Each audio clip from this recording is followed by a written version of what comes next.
Yo, what's going on? This is Afi Kingdom special evening edition, I guess I will call it. Um Talking about just discovering the best version of yourself and being successful in life, things that you need. We're gonna share some stories. Um Press one in the chat, check in, and y'all brothers introduce yourselves. Absolutely. Um, so my name is Alex Hudak, or I go by Huds, the Hudsman on Instagram. I'm a dating coach, so I help a lot of men, all different ages, whether it's like 20, 25, 30, all the way up to 50, really any age. Just kind of sort that stuff out. A lot of people have issues with it, and I know Afi gives some great advice on it. So that's kind of my path. Good. Killer Cam, Grand Cam, what's going on, bro? What up? What up? Good afternoon from Los Angeles. So my name is GrandCam, and a little bit about myself. So I was on Afi's stream last weekend. It was really, really fun working with you, Afi, and a pleasure to be working with you again. So a little bit about myself. What I do is I coach guys. If you go on my Instagram, if you follow me, it's TheGrandCam. And what I do, my goal is to help men remove the mental constraints of their life. And this could be covered in anything, dating. It can be covered in building your Instagram. That's what I start advertising now, where like I can help guys optimize their Instagrams. That's more suitable for dating or for business and gaining more connections. And just overall, like any kind of help that you need that's limiting you from becoming the best version of yourself, I'm that guy for you. And my advice is completely anecdotal. It's all through wisdom and life experiences.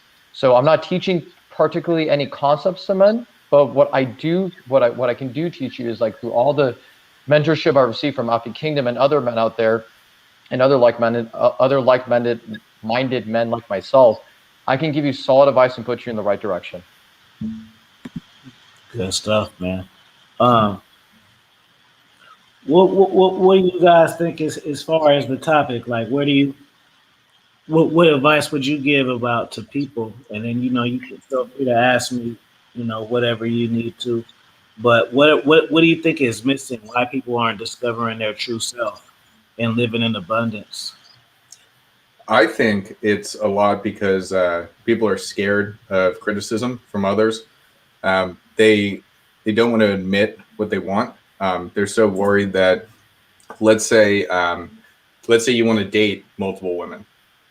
Okay, they will get into a monogamous relationship because they're not actually saying what they want. They're not communicating that to their partner. Because you can do whatever you want in life. You get to make that decision.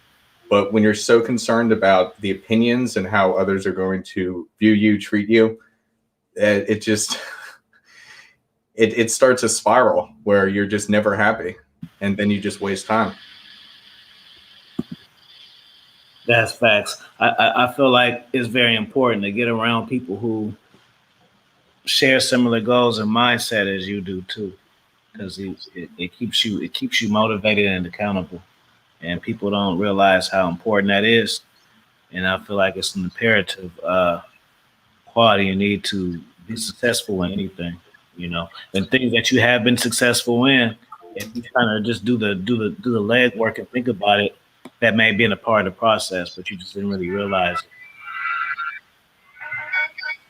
Absolutely.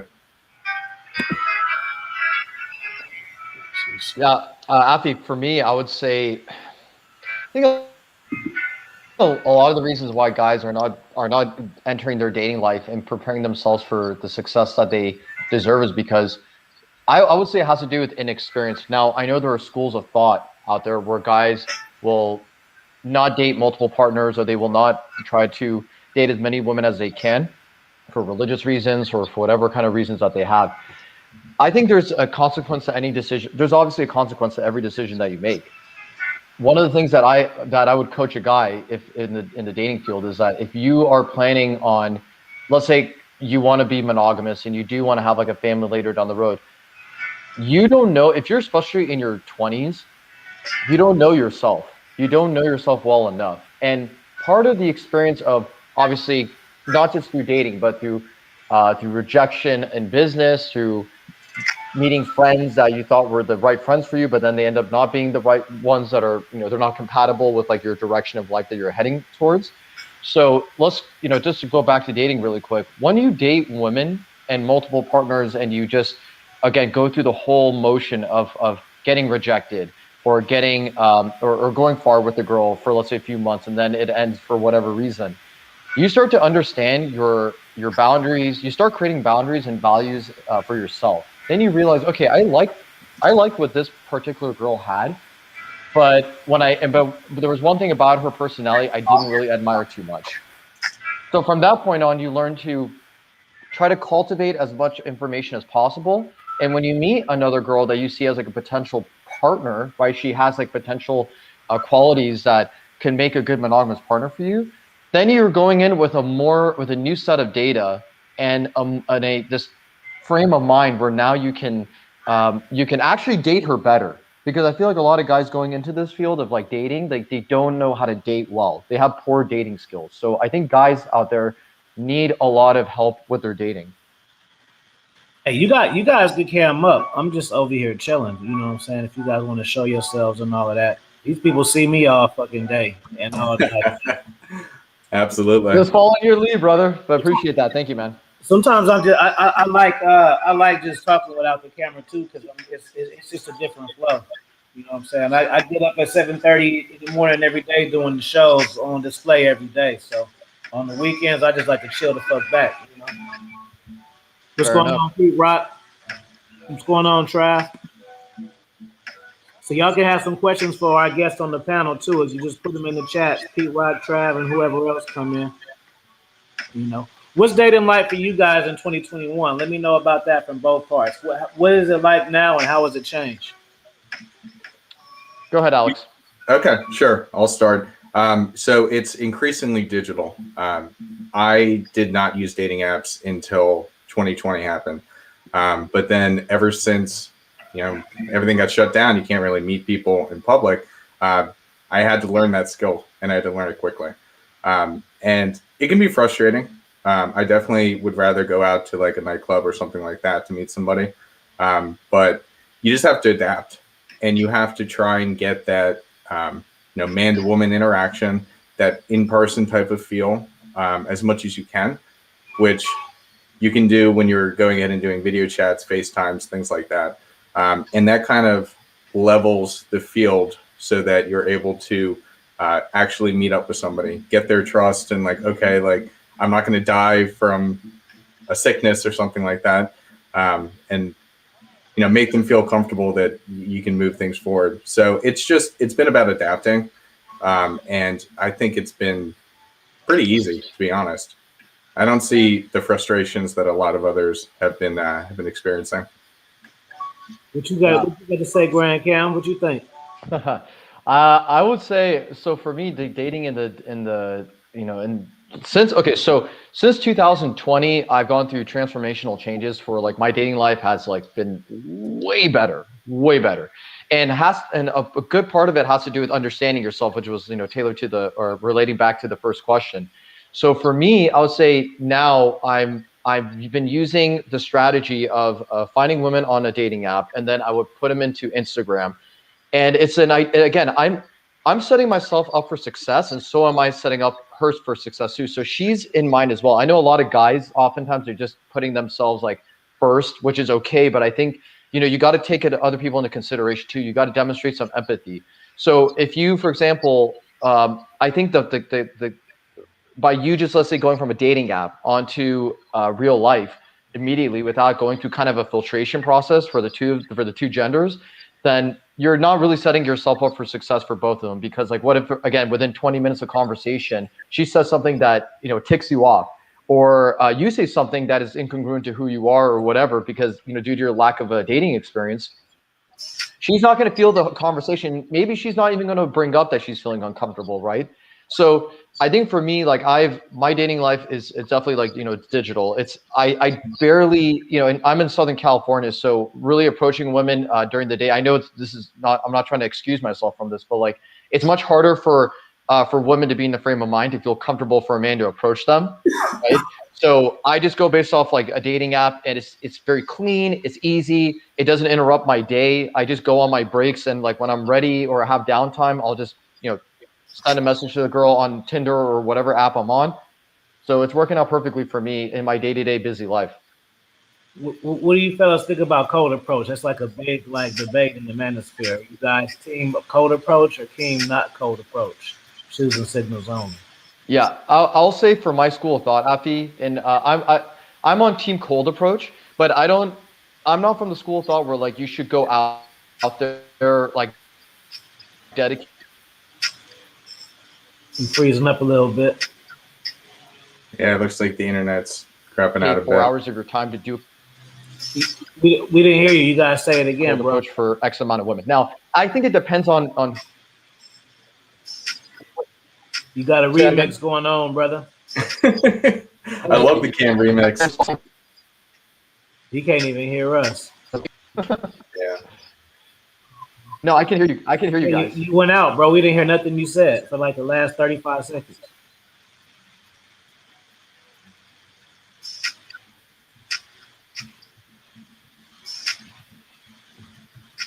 Go ahead. All right. Well, I guess I'll talk. So I think right now it's just different. Like what Cam was saying before about how it's like whenever it's convenient for you, you just open an app and message somebody and go that way.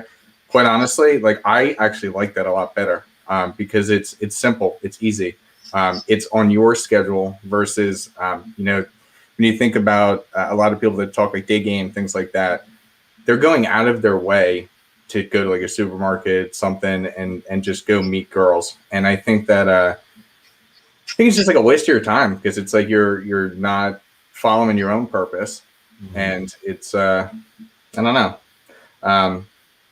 I think that it's difficult right now, but if that's the route you want to go, by all means. When you coach guys, what are the most problems that you feel like they have? What are the guys on the streets having problems with the most when it comes to women? So it's definitely getting the matches on the apps. A lot of guys don't understand. Like it's in the same way that Cam coaches people on Instagram and how to set up a good Instagram. I'm doing the same thing on dating apps. So it's setting up a good profile first so that you're actually representing yourself properly. And you can actually get those matches and then move it forward. And then the next step is that a lot of guys have a lot of difficulty with moving it from the app to an actual in-person date. And they have difficulty getting stuck on like one girl. So they'll they'll match with somebody that they find extremely attractive. And then it's like they get so caught up if it doesn't work out. I feel it. Cam, you back in the game? Yeah, I'm wearing my headphones though, so let me know if it's choppy. Is it choppy right now? No, you straight now. Yep, sounds All right, good. Cool. Okay, beautiful. So yeah, I come from the school of thought again about the whole cold approach thing. I think it's really contextual. It depends on your level of game that you have. If you have dated enough women and you have enough experience with women where cold approaching is not so terrifying for you, then I would say you should go with the route of just approaching women when you're at Target or at a Walmart or whatever, and you're just like walking around, you see a cute girl, and you're like, okay, I'm gonna go approach her and talk to her because it's part of my day, it's part of my routine, right? But if you're somebody who is like terrified of cold approaching, you have never, dated more than let's say more than 5 or 10 girls in your whole life, then I would go with allocating a whole afternoon to go to the park or go to the mall and just go out there and get rejected multiple times. I've done my situations like that. For me, I kind of was already good at having conversation before I had to apply it to women anyway. I was kind of like good at getting girls before they mattered to me. Like I knew how to talk to people. I knew how to make people laugh. I was always a good listener, and this is me as a child. So then, when it came into dating, all of that mattered, and all of it worked in my favor. You know, just naturally. You know what I mean? So, what's going on, Christian? Yeah, man. So that's how it worked for me. But I kind of do a combination of both. Like I will do cold approaches, but for the most part, I don't necessarily go to places to pursue women. But on the flip hand, I have done that, so I could actually speak from both because I've been on that side too, where it was mission five women and two by the week smash, and then I've been to where I am now, where I'm just like, if I see one I like, I'll get at her. But if I go out and run all my errands and I don't see a hot chick, that's okay. Maybe I'll see her on a Thursday. No big deal. And then too, just having that carefree attitude is good energy and attractive to chicks too. Yeah. I think one thing that's really underrated information that has been taught in our circle group of guys is that, you know, just talking to people, like let's say you're going to the grocery store and the cashier is not some attractive, it's not some woman you're attracted to, right? Or let's just say it's a guy, for example. You just want to like talk and have the ability to start a conversation in any moment. And if the guys remember from my last stream with you, Api, I was in Toastmasters, so I was talking. I've been trained to do instantaneous speaking, so I could literally find, let's say, like something as like as boring as a mouse pad, right, or like a mouse for a computer, and say, okay, I'll ask her, hey, what do you think about this mouse pad, by the way? Like, do you think it's good? Well, what about if the color was green? Would you like green? Oh no, I don't really like green that much. Well, okay, yeah, I mean, what do you think about it being wireless, right? So these kind of questions, they start going to your mind as you converse more, as you just go with the intention of just wanting to talk, and obviously concise and succinct and straight to the point. You don't want to just ramble on, because there are people, Appy, by the way, on Clubhouse, that like when it's their turn to talk, they just talk, and like I'll realize after they're done speaking, I already cooked like myself a whole dinner, which is like 30 minutes later, and I'm like, what the hell? When is this guy gonna stop talking? So Hey, let's talk about that because me and I want to hear what you guys think. What's going on, Slick Rick? I like Clubhouse, but I don't like it. At first, it was kind of cool, and then it's not as cool as I. But I do like it still. Like, what's your take on Clubhouse? Good, bad? It's good for networking. Are you rocking with it? Are you part time with it? Are you all over it? What's the Clubhouse game for you guys? Because I tell people, if you want to meet chicks, it's hella easy to meet chicks on Clubhouse. You guys are tripping. Because all you do, you talk, and then you get to just say your little spiel, and then boom, you know all the chicks that's listening because you get to see who they is. And then boom, you follow them, they follow you back. They're gonna, he's interesting. Boom, now you got new ones. Every time I don't even go on Clubhouse daily, but I always bring some back every single time. I don't ever just go on listen. I'm always coming bringing some with me every time.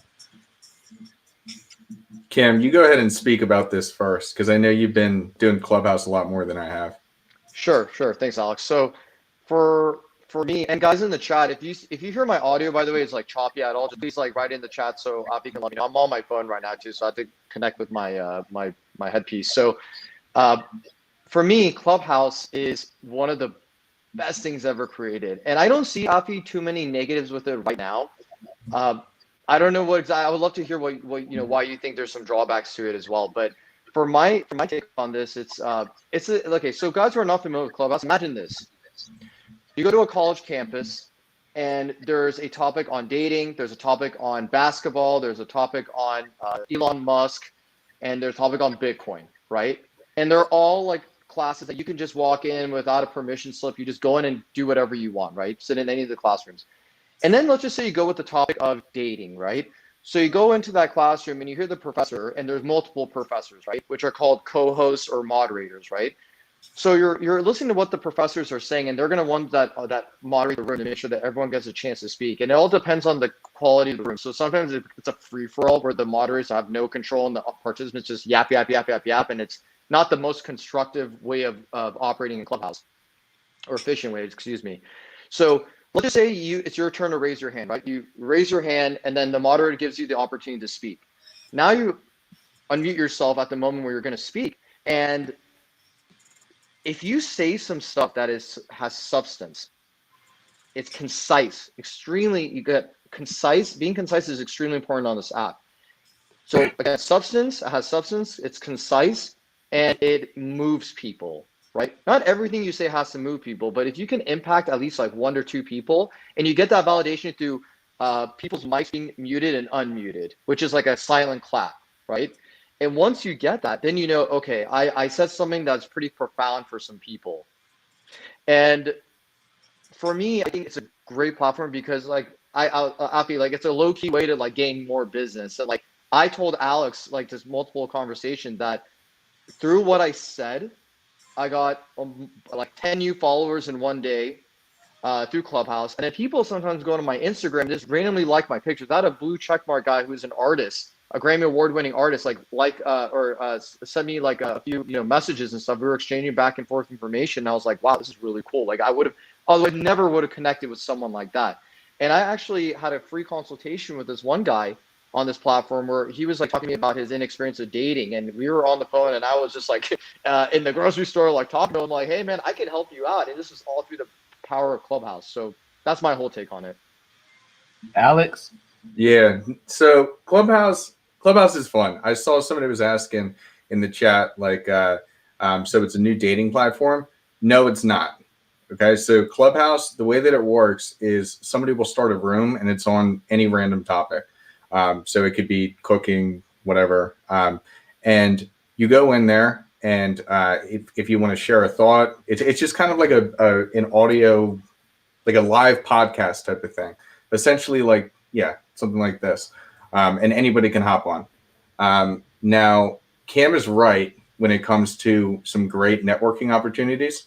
And it can be used in the dating sense as well, because if you're a good speaker, then you can automatically funnel them through your profile to your Instagram and then talk to them that way. Now, I have some frustrations with it. One, because there's no chat feature. So if you're trying to connect with somebody, it has to be through Instagram or Twitter. So they have to like go out of the entire thing just to do so. And then second, it's too much of a time sink for me. So like, I just don't have enough free time to sit there and hop through rooms and wait for my turn to talk. So that's why I kind of am pushing away from it.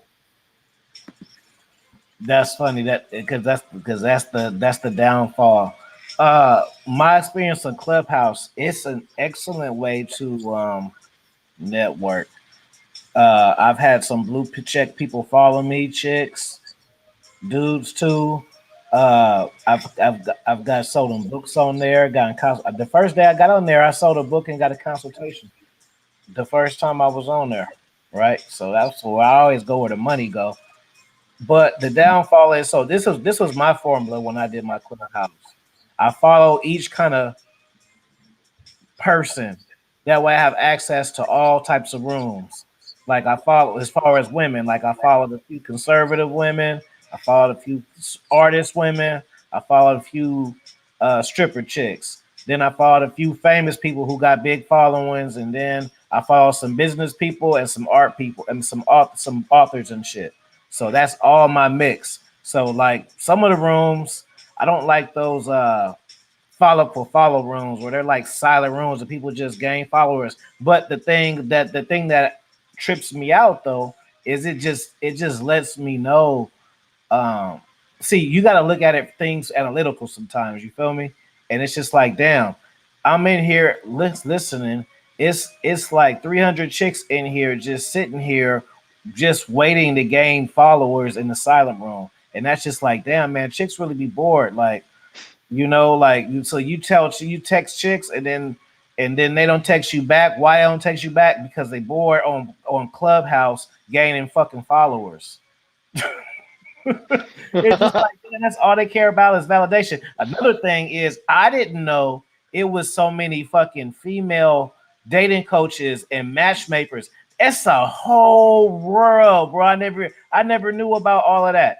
I'm talking, and they got us beat, bro. I'm telling us the way they sell shit and the way they finesse it's better. I'm like, damn, these chicks do it better than me. Like, I'm telling you, like, I provide a lot of free value. I got Patreons and get super chats and all that type of shit, and just like and I just but at the same time, it's like I do content for audience and I do content for me. I know guys care about the women and the sex shit, so I know those gonna be the popular shits, the more. But that's just how it is. But fuck, I Yeah, didn't. Afi, I wanted to actually speak on that as well. It's it's pretty funny because I enter a lot of these dating chat rooms just to get an idea of what is the average person thinking for both men and women. And I should have pinged you in this one room. This one was about thoughts on casual sex. The guy who was moderating it was actually did a very good job. And the women on there, I'm not gonna lie, Afi, they were based, based as fuck. Like they were so in tune with the way I believe dating goes, because like a lot of times women, I would say they often are they want to tarnish their reputation by the way of they think of casual sex. So they'll like maybe lie about and say, oh, I'm not interested in casual sex. But in Clubhouse, I feel like women are way more authentic because their faces are not shown, although they have a default picture. But there's just this like community feel, like a hive mind where like everybody can just be themselves. And I feel like Clubhouse is bringing people together more because everyone's being more authentic with one another. I don't think that Clubhouse, like there are fakes in Clubhouse for sure, but besides that, I remember just, and I also went to these like videos where there's these rooms where it says shoot your shot, right? And when you Yeah, shoot your yeah. shot, yeah, and those are my favorite rooms to go into because I get to see how guys they go after the girls, right? And when I see some of the guys that go after the girls, I share this with Alex. I'm like, oh my God, Alex, if you saw what this guy said today, it was just like so weak. And I remember there was this one room I went to really quick. I want to share this story. I went to this one room where uh, me and this girl, we connected on Clubhouse, like the first night of Clubhouse I was there. And then she was trying to get her friend to have guys shoot their shots at her.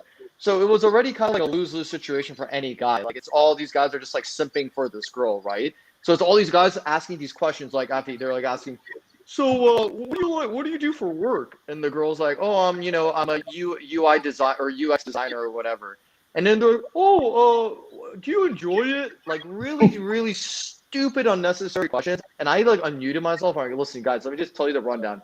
This girl does not care about you asking for her job, okay? She wants you to ask her way better questions. You guys are not asking the right questions. And guess what happened? I got censored for that. the other girl who was co-hosting it, she like muted me, and I was like, you know what? I'm out of here. I'm not fit for this kind of group, and I'm gonna respect the room's the boundaries of the room. So I'm gonna leave. I'm gonna just voluntarily leave. So I just thought it was like a funny experience, but it was a very enriching and very interesting experience of being on Clubhouse.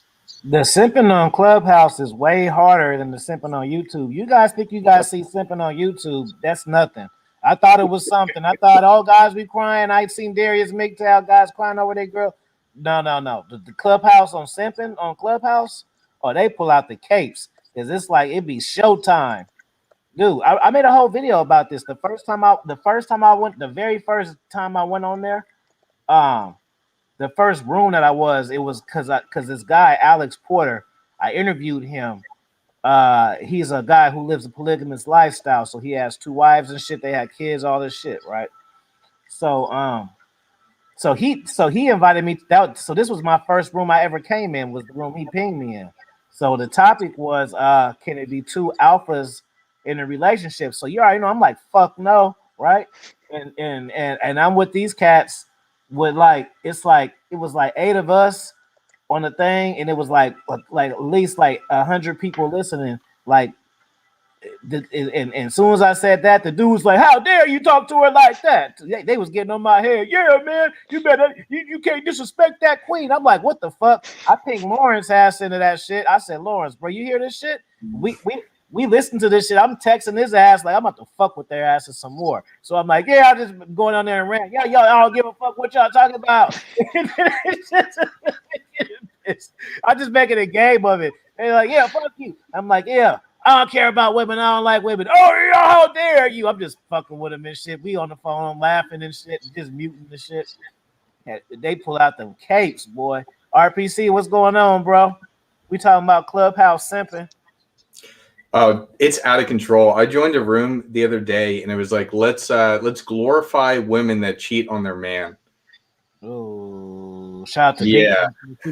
Let's hear about that one. Wow, that was a crazy one. It just, yeah, I was only in there a brief amount of time because it was the same type of thing. I came up on stage and I was like, what is this room about? And I just got smacked down by like 3 of the moderators immediately and then like kicked off stage. And I just, listening to it, it was ridiculous. I have to say that Clubhouse, it allows for a lot of hive mind thinking sometimes. And I don't like that. You know, it's not really whoever is moderating and controlling the room controls. Oh, I'm glad you brought that fucking up, bro. That's another thing, not to interrupt you. Some of those fucking guys in there, they make themselves way more fucking important than what they is. It'd be annoying and shit, bro. You be in there, they got all this fucking technical bullshit. Okay, yeah, so this is how we doing it. We going we going like everyone around us. Everyone put the fucking local shit up, and then we gonna go yeah, and then we gonna go to their profile, spam them up because the algorithm work. Like, no, shut the fuck up, bro. Why don't you start a YouTube channel? All this fucking knowledge you got.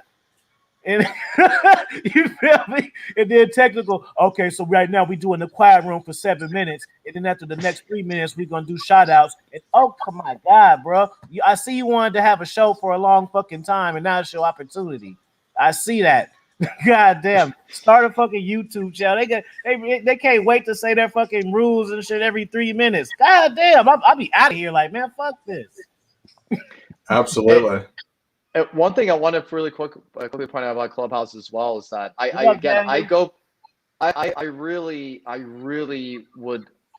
truly believe this, that like when women are not in Clubhouse, they're not able to be themselves as much as possible because they're worried about their reputation on the line with people they're comfortable with and people that they know. But when it comes to Clubhouse, they just speak their minds, and I think they're coming really based off more an authentic version of themselves. Because I've had it before. I remember there's this one girl in particular. I don't want to like mention her name on the air or anything, but like, this one girl who always like I feel like she's always fronting, and she always says like, no, I don't believe in like casual sex, and I'm gonna put this guy. And then she even said like, if me and this guy like we really like each other, I'm gonna like hold on I'm gonna withhold sex from him for like 2 months or something like that. And the moment that girl said it, in my head, I'm thinking like, oh, this girl's like she's messing up big time. But the moment I heard that, I saw like 10 girls go after her and say, girl, you are about to lose this man. What are you doing? Like, you're front. Like, and I was like, whoa, these girls are going after her. I was like tripping out. I'm like, you never see that any time even on YouTube or anything like that. Even in the comments on YouTube, in the chat sometimes also. Look, bro, shout out to King Dre for the super chat. We're going to have a super chat party. One more.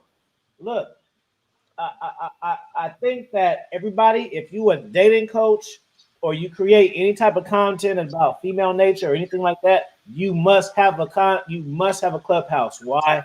Because the women, I told RPC this shit. He's like, I said, no, bro, they expose themselves on a way different level. Like, these same bitches, you see them on their Instagrams, they got a whole nother image and shit they got going on. And then you got to even sometimes look like, is this the same chick that's talking? And be like, it's the same one. And they'll be talking about like sex shit, like getting eating the booty. Like, but I'm just saying they just do it because they be with their friends. What happens is they be with their friends talking and they be forgetting that the people listening because they don't see them. This is the science to it. I just broke it down for y'all. They be forgetting people there. Because they just talking. Mm-hmm. I wanted to ask a quick question to you guys on the panel. Is this so? Daniel Molina said a comment. He said, "I honestly think Clubhouse is just a thing for now, but not long term." I want to know what your guys' thoughts are on that. Yep. Because what's going on right now? It was created to be a small, tight knit community. So it was that whole invitation process. But now they're giving out invitations like it's nothing. And I think it's going to grow to the point where it's just overpopulated and it's going to lose that allure. Like they've completely, by giving out so many invitations, I know Cam, you said, and I've seen the same thing, that there's so many that you're getting every day that, think about that and think about how many other people are doing the same thing. It's no longer what the initial business model was. And that was supposed to be an like the clubhouse. It was supposed to be an exclusive, like high quality people talking about high quality things. And it is just, it's deteriorating. On top of that, I don't, they've gone completely off of that initial mission. And then they're not making updates. Like, so there's no, like what I said before with the chat feature, I really think that should be a thing. And I don't understand why it's not in the works. It just doesn't seem like there's a clear direction all the way around. They about to kill the game. Facebook about to start their version of it. And Facebook gonna kill it. You know why? Because Facebook already got the high email list. It's equivalent to the same shit. They got everybody email list already. Clubhouse, they got to gather people to transfer them over. Facebook already got the shit. All they got to do is provide the service. That's the first thing. The second thing, the reason why I think it's going to play out, though, is because just like my man Alex said, now, Alex didn't even know what I was going to say because I purposely went last. And my point is this. Just the time thing. Look, it's so open, bro. I know if I wanted to, if I wasn't trying to make a living off of YouTube and write more books and all of this shit, if I was just really just chilling with moms and I didn't got nothing to do but fuck hoes, I could make a killing off of that shit if I had that kind of time. So sometimes when I get on there, I'll be like, all right, that's enough. Like, I ain't got the time to be sitting around waiting for my time to talk. And then sometimes it don't even be worth it anyway because people they just be waiting for their turn, so they don't even care about what you say. See, I like joining the rooms with good conversations about particular niches, like author, you know what I mean? Like that type of shit. So, but my point is I knew when I was feeling like that, I said, I know I ain't the only one that feel like this. And then Alex just came on and said it. Like, so I know we ain't the only ones that feel like that. Like for guys who's really on some networking, like it's like, okay, y'all just kind of have a little bit too much fun with this shit now, you know? Y'all just chitty chatting about bullshit. Like I'm on here trying to like maneuver and meet the right fucking people. Y'all make sure y'all subscribe to King Dre too, if y'all haven't. You feel me? And like I say, it's other people feeling like that too. But then you know what though? You know what's funny? And this is how propaganda works. People will fuck with shit longer just because it's the fuck wittable shit right now. So they don't want to say they tired of it because it's new and it's popping. So they want to be in the new and popping trending topics and shit. Oh yeah, I fuck with club. Even though they tired of it, they ain't gonna stop fucking with it yet because it's too hot right now. And they want to be a part of the hot topic. You feel me? I'm just man enough to say, I fuck with it here and there. I was every day, and I was kind of like, all right, bro, I gotta limit my shit to 2 hours because one time I was on there like 4 hours, and I'm like, shit, man. If I was on YouTube for 4 hours, I could have got super chats, cash apps, and retention time. and fire content. So this shit, I'm fucking on this shit for 4 hours. I didn't produce no content. This shit is erased. You know what I'm saying? Afterwards, it's like I gave fire bars for no fucking reason. It's not even documented. I can't even reference the shit, you know? Yeah, Afi, I wanted to also just comment on what Alex was saying as well. Like that was a very, very good point that you made, Alex, because I think Clubhouse was the perfect quarantine app, and I don't know if it came out like I don't know how much after it came when it was developed exactly, like what month and year it was developed. But I think like during this quarantine thing, like if this was created, let's say the beginning of quarantine, then this was like the perfect app, and I'm sure they got a lot of like funding and venture capitalists like putting money into this whole project. Alex, like I'll even say like I was on Clubhouse last night, and one of the things that bothered me, like I would go to a room that had like 300 plus people and I didn't even get a chance to talk. I hate that. Yep. So I only look for rooms that are anything from like 50 and below. And even 50 sometimes is too much for me. So, the more invitations that they're giving out and the less exclusive it becomes. Like in the beginning, I thought I was frustrated. Like, why are they like making it like, everyone can get it, but now I get it. Based on like the point that you were saying also, now it's come to my realization that like, it ain't like also with my own like experiences that anything from 25 and above is too much for me. And sometimes moderators, they don't even allow you to raise your hand, so you don't even get the chance to talk. So when I see hand raising your hand has been turned off, I just immediately get out of the room. Like I'm not just getting. Well, how about this? How about this, Cam? How about when you enter a room, you're waiting, and then they turn off the the hand raising. Yeah. This happened. How Yeah, yeah, yeah. frustrating is that? It's a complete waste of your time. I Super will say frustrating. this though, it's a good filter for bad chicks because it's I'm telling you, it's like they all in one place. It's like so easy because it's like if you follow one bad, you put it like this: if you follow 3 bad real estate chicks, they just gonna keep endlessly suggesting them to you, and then you automatically become a part of that circle. I remember one time it's this girl, her name is Inner Beauty, and she's like a finesse chick, and she teaches women how to finesse dudes or whatever out of rings and all that type of shit and relationships. Well, she was one of few that I knew about, and once I followed her, shit, I'm like, man, they got hella clicks, like all this shit. So by association with her, I'm on there giving gold digger game to the chicks. So I'm like, this shit is cool right here. So I'm up there with the gold digger chicks, and I'm up there too. Like, yeah, girl, you gotta do it. Like, yeah, but she knew who I was, and then I got 2 books out for women, so that opened that door. Great job, man. I mean, I was just giving free game to these girls in the group one time because I was telling them, you don't want to know how you can keep a man, and I just gave them like post sex, right? And I was giving them these tips, and then that one girl that I mentioned who like she fronts about casual sex, she's like, well, mute her. So I was like, well, that's obvious information.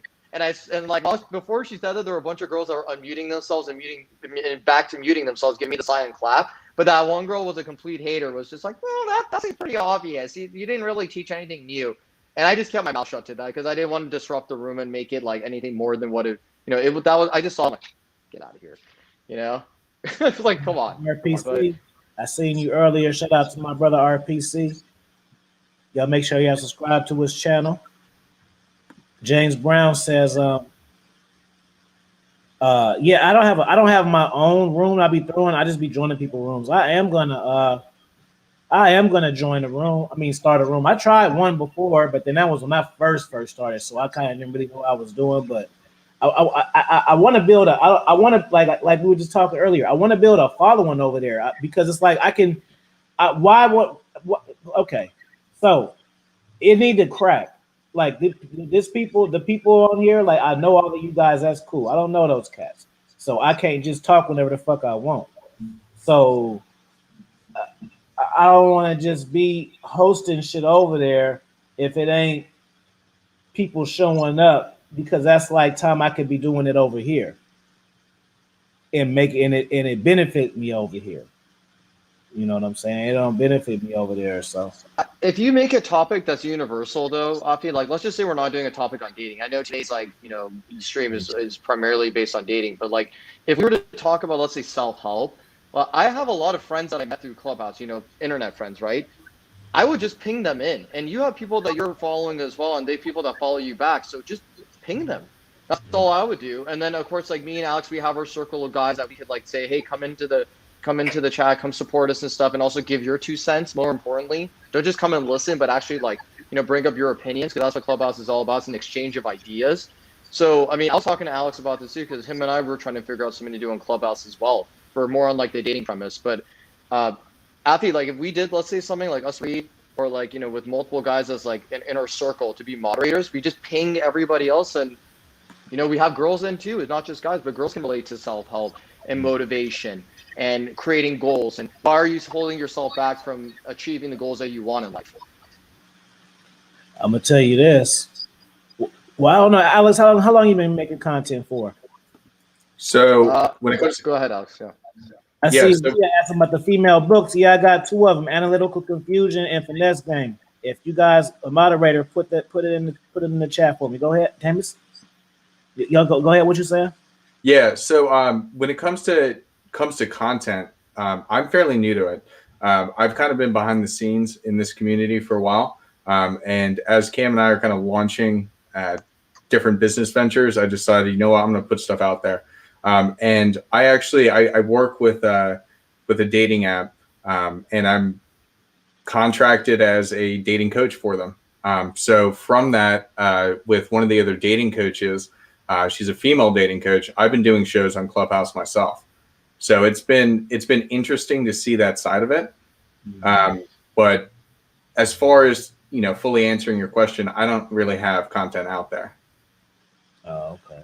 No, because I was going to say that. I mean, you, to get the most traction, you gotta throw women in there a little bit because guys don't want these gyms no other way. I didn't learn, you know. You try to do it the right way, it don't pay off.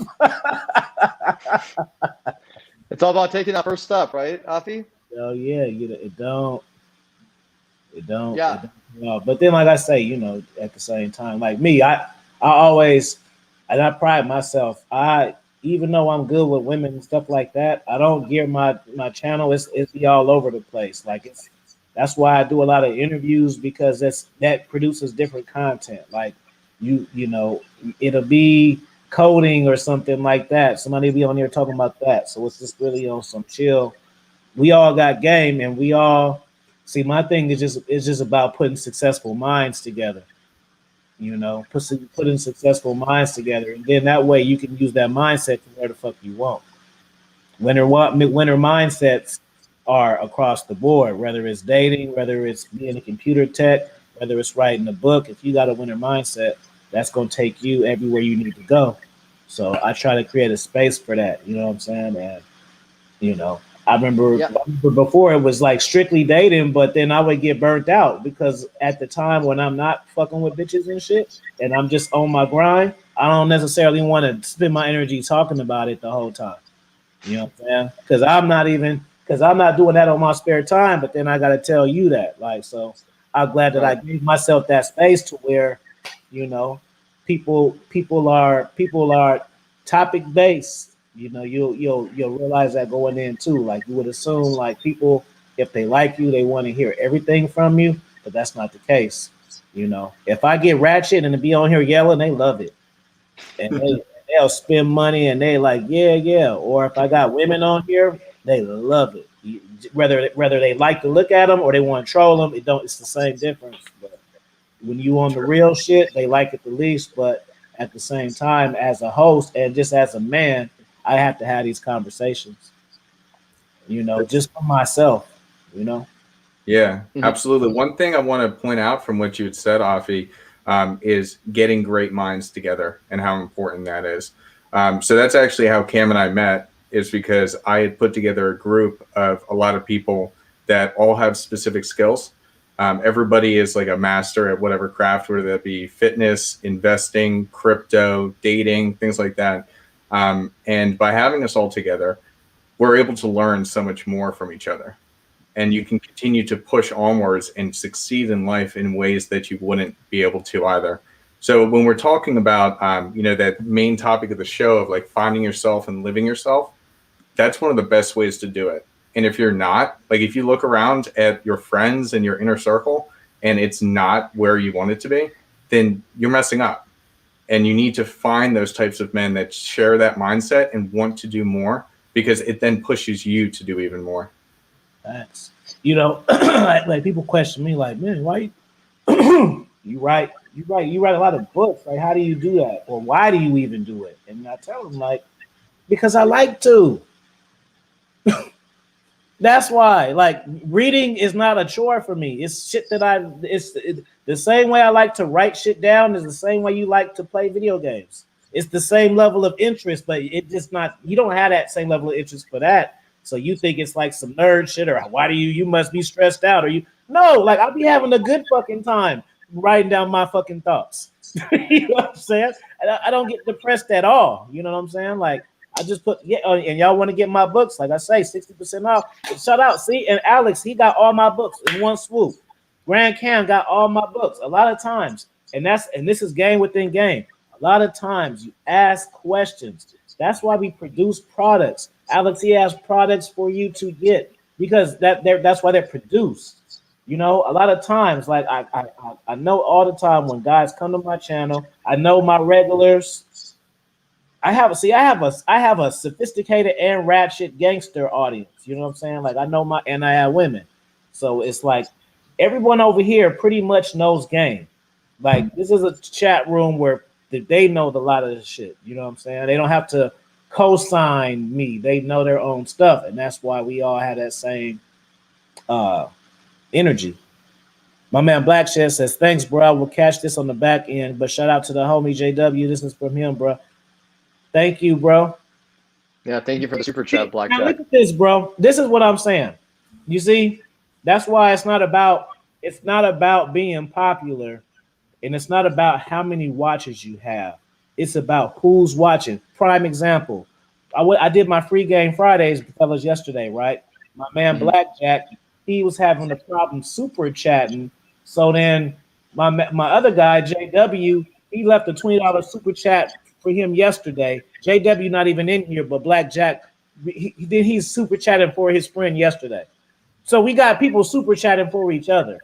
That's like the energy. This is what I produce. This is the type of energy. People they ain't talking shit, saying these hoes for the streets. They on here like, oh, here go that 20 from yesterday. It's a vibe. That's why I say I'm the GOAT, because nobody is doing that type of shit. That's a Yes, sir. vibe. Bro. Then we got Lady in here chilling, saying she gonna buy both my women books. I thought we hated women, and I got a woman in here with a wrench about to buy both of my books for ladies. Yes, that's the Yeah, reason. I think. Go ahead, Afi. I wanted to mention on what Leah's comment was. That was my awesome rant. That's it for now. No, we love those. I don't even call them rants. I call them Afi wisdom drops. You know, like when you're when you're in our community and you're talking to us and stuff. Like that's where we learn the most from you, when you just go on your monologues and just go on and on. I love it. Leah's comment was, you over here new. Can't you feel the positive energy? Like you didn't know what to yeah, expect. It's very positive, yeah, right? But ratchet yeah, and real at the same time. Like it's positive, but you can still say what the fuck you want. You don't have to be abs- positive and be Oprah. You can be positive, but still be on your real ass shit. absolutely. I mean, I knew there were other guys like Alex and Afi out there. Like, I just knew there were guys out there, but I was like, how do I connect with these people? And because I'm not the only one out here that cares so much about my goals, but I was starting to feel a little lost, to be honest, and I was feeling a little hopeless. But then once I started meeting, more guys like you, and then also P Dubs is, part of our community as well. When I saw that P Dubs is involved as well, and thank you for the super chat too, man. When I saw everybody collectively working together, and I see other guys out there like Afi, who has more wisdom than I do, has more life experience than I do. Like, shout out to Happy Kingdom for like all the life experiences he teaches me and Alex and P Dubs and everybody else in our community. Like, thank you, thank you. We really are grateful for you, Api. Just to quickly go back on Leah's comment about like men who are focused more on goals and not so obsessed with sex. I think here's the thing, like when a man is very in tune with his dating style, and dating skills is extremely important. So if you know how to date and date effectively and not just go on dates just to like sleep with women, like you go on dates because you want to see how this woman can complement your life, right?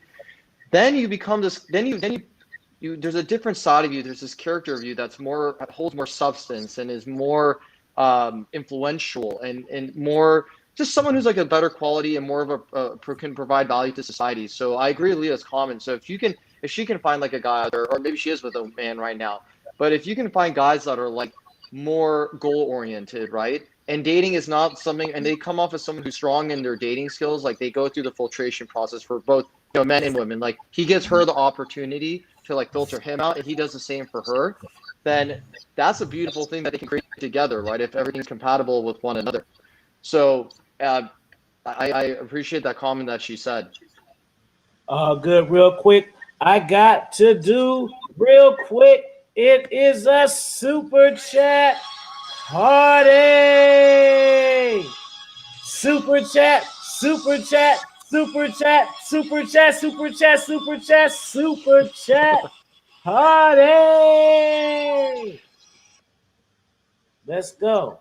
There you go, P Dubs. Pete Rock says, "Can you guys discuss on balanced dating? Excuse me. Can you guys discuss on balancing dating while working on your grind, becoming the best version of yourself?" Absolutely. Go first. Yeah, I'm going to go ahead and take that right away.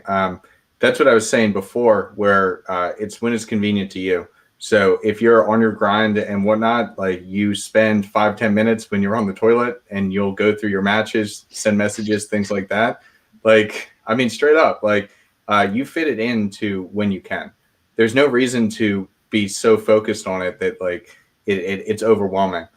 Same thing I was talking about with Clubhouse. Like if you wanted to use Clubhouse as a dating app, you can't just sit there for hours on end waiting for something to happen.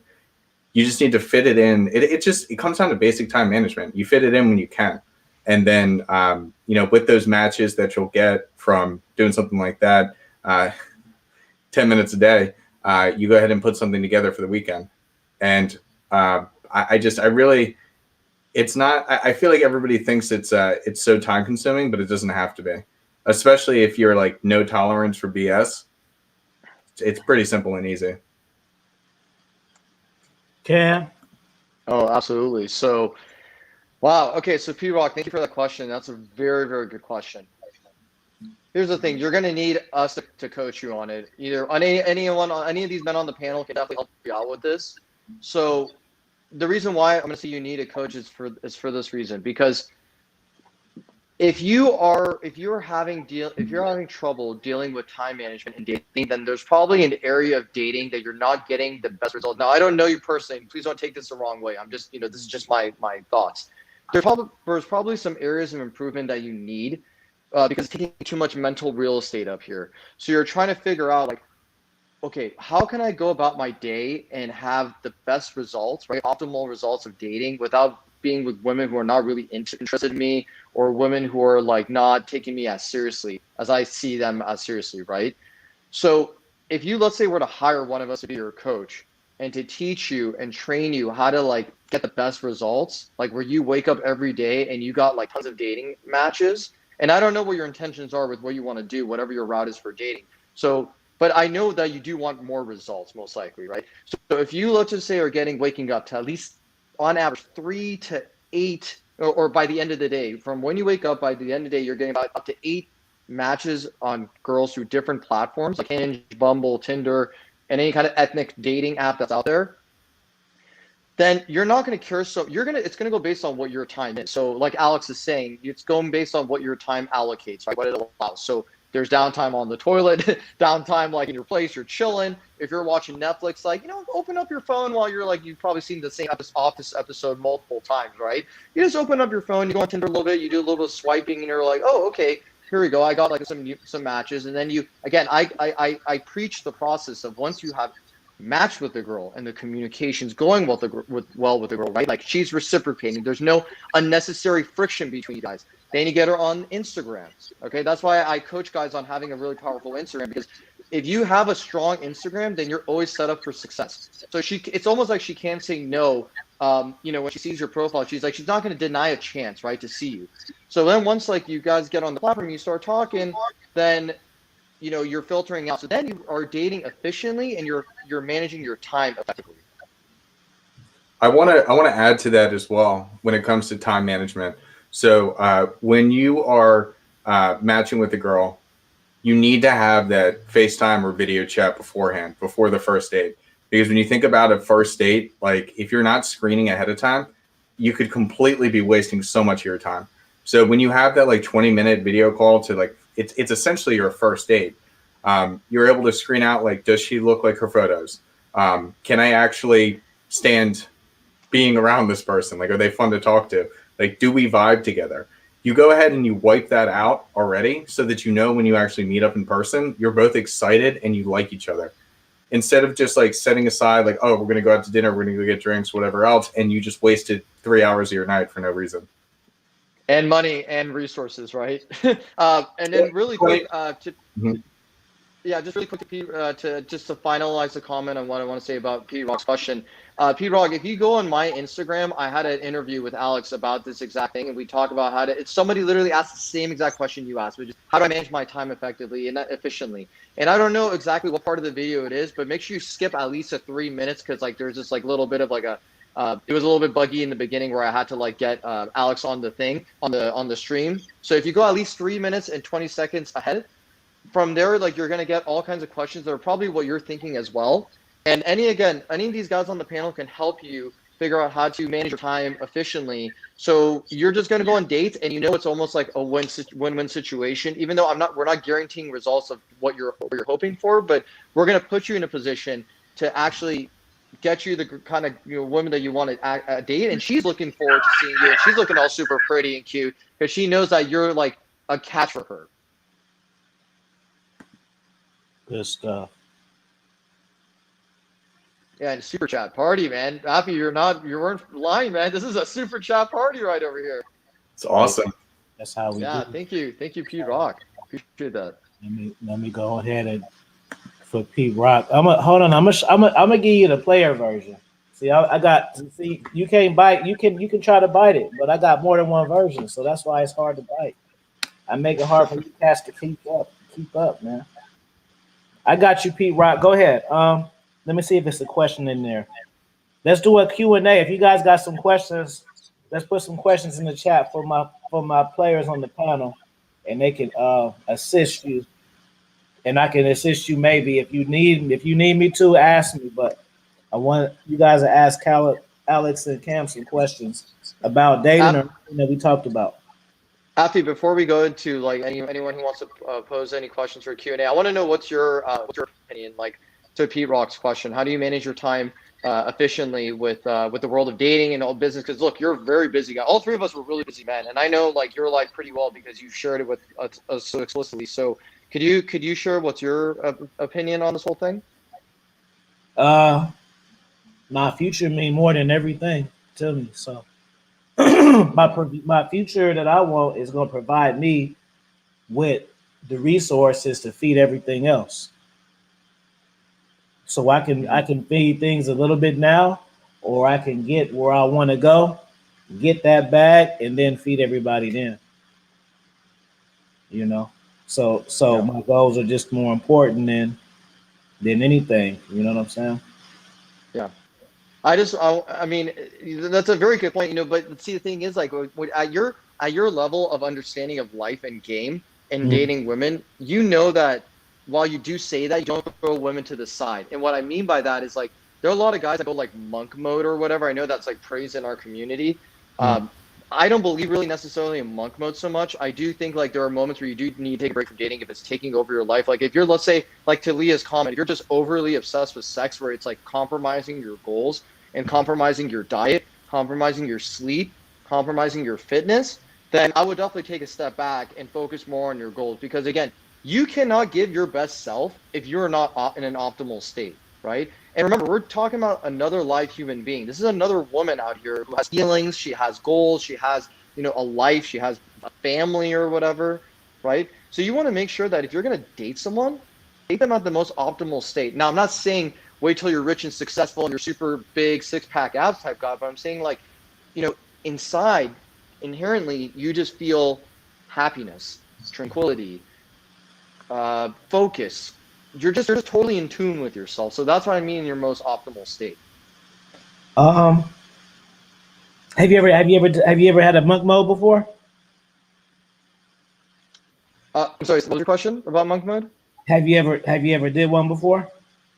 Actually, I did. It's a it's a funny story, but I did it before even knowing what monk mode was. Like you probably, this is actually nobody in our whole community knows about this. So I was do you Appy, you for sure know datpiff.com, right? Yeah, yeah, yeah. Okay, so DAPIF, for those who are not familiar, it's like a mixtape website, right? This used to be really big in the early to mid 2000s. Okay, this is when like Lil Wayne was like releasing all his like the drought mixtapes and the dedication mixtapes. So this is when Lil Wayne was super freaking like on fire I was fucking with with all all his the music. wide mixtapes, but even before that, before The the drought, squad. yeah. Mm-hmm. Oh yeah. This is like way before. So what happened was, I was just kind of like in this like kind of shitty state of mind. I wasn't like really like myself, and I was kind of like I was just hanging out with like a bad group of guys. But here's the one thing that came out of one of the good things that came out of this experience, where I kind of felt like I was being a bit of an entrepreneur. My research skills on finding hidden music just freaking skyrocketed because I saw these guys who were like nobodies, right? Just random DJs. I didn't know they were. It was like there was DJ Illo, who's someone who's like actually popular and someone who's reputable in the music industry. And then I was like, how can I be someone like? How can I be like a DJ Illo, right? So then what I did is I started researching hidden music, and I was trying to figure out what artist out there does not have songs that's been on DatPiff, released on DatPiff.com just yet. So I went on DatPiff, and then I started downloading all the mixtapes and understanding the artwork and all that kind of stuff. And then slowly but surely, I found out there was all these undiscovered Wiz Khalifa songs. I was like, oh, and I love Wiz Khalifa. I was like, oh, okay. So then I went with the route of finding all these hidden Wiz Khalifa songs. And I found I went to these really deep into the web, and I put a mixtape of I think it was 18 to 20 songs or something of that sort. And I made my own DJ tags, which I was called DJ Cali X at the time, and my cousin who's DJ Parada. So we had a buddy in Arizona who made these DJ tags for us, right? So it would be DJ Cali X and DJ Parada. And then what ended up happening was I was at a birthday party for one of my friend's birthday party, and I found out that one of his friends are graphic designers. So I started networking with him. I'm like, yo, Steven, his name was Steven. I'm like, hey, can you make me a mixtape? Have you ever done mixtape work? He's like, no, I haven't, but tell me what the idea is. So we were this is back then when we had Blackberries. So I'm on my Blackberry and I'm talking to him and I said, hey, can you make this happen? He's like, sure. So I published a Wiz Khalifa mixtape and this thing blew up. I got over 25,000 downloads just off DatPiff alone. And across the web, I don't know, but if I had to guess, maybe I'm just going to say 35,000 or maybe 40,000. So I got my first trophy on DatPiff. And then from there, Alfie and Alex, everyone started hitting me up. I had all these random DJs and producers saying hey, we want to work with you and shit. And I had this reputation at DatPiff, and my reputation skyrocketed from there. But then it just kind of went back down because I wasn't as consistent with it. But it was just a really fun situation of going monk mode. That's the only time in monk mode that it actually worked out. But I think that was just a lucky experience. I don't think a lot of guys who go. Sometimes guys do monk mode. It's very beneficial for them. But I just want to caution guys, if you're going to go monk mode, you are essentially isolating yourself. You want to be careful if you're away from yourself from far too long. I'm gonna teach you guys a lesson after I'm gonna give Pete Rock fire bars from the GOAT super chat party because he got game already. So he need to hear. You got game. You need to hear game from Jake the Snake because he got more bars than both of us. Let's go. What would you do, Billy Redlines, if you were driving down a highway and you seen a Mack truck cross the double line, headed right for you? What would you do? I would try and get out of its way, man. Some people don't, though, Some people would rather meet the power and say, well, maybe. Oh, my bad. That's from the Expert Level Wrestling podcast. That's my other channel. How big were your arms when you were left laying, huh? 24? Yeah, 24. Cold, man. Cold. I could do anything I wanted to you at that time, but I didn't. I could have finished you. Appreciate that super chat, Pete Rock. It's a super chat. Jake the Snake fire bars. Party. That's dark right there. He playing fear and fear will grow.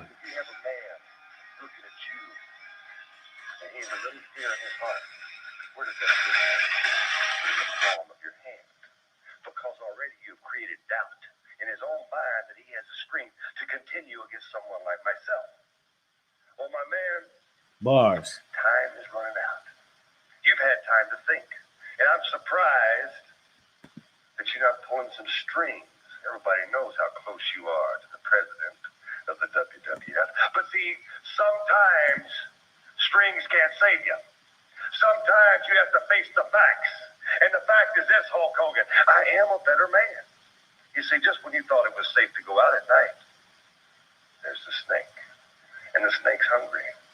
And he's going to take what he wants in Winnipeg, of all places, Winnipeg. But that's where I'm going to do it. Winnipeg will be in the history books, and you can thank me for that, because I am going to be the new world's champion. That's right. One reason why I showed you that too, because that shows articulate, master level talking, and it shows winner mindset. Through wrestling, that's winner mindset. Did you see how he talked as if he already won the championship? And the thing is, he never did. I can't make better videos. He never did. But look at the confidence he had before it. That's how you go into situations. Yeah, the dominance mindset throughout your life, just like you always preach, Afi. It's not like, okay, in my dating life, I'll be alpha male, but when it comes to business, I'm just a wimp, or I'm not someone to be taken seriously. Dominance mindset all around. Shout out to Unique. Good to see you. Hit the likes up, everyone. Subscribe. What's going on, brother? Unique 79 is everywhere. That guy is literally on every group. So kudos to you, my man. Thank you. What's going on? True Savage. Greetings, gentlemen and ladies. Salute. Yeah, I like that. I got ladies over here. See, a lot of you cats can't get ladies over there because the ladies don't want you. You see, you got to make it hard for them to copy. There's only one offie. Yeah. Yeah, you want to have women over in your chat too, but they ain't gonna do it. They don't like you. Yeah. Abby, a question to you about like having women on your platform. So, you know, a lot of guys like that you're connected with, they don't ever entertain the idea of bringing women on their chats, right? Or like their platforms. And I've seen it before where like it's like, you know, you are letting other guys, guest speakers come on your show and like you're deferring to them to like have their moments to talk.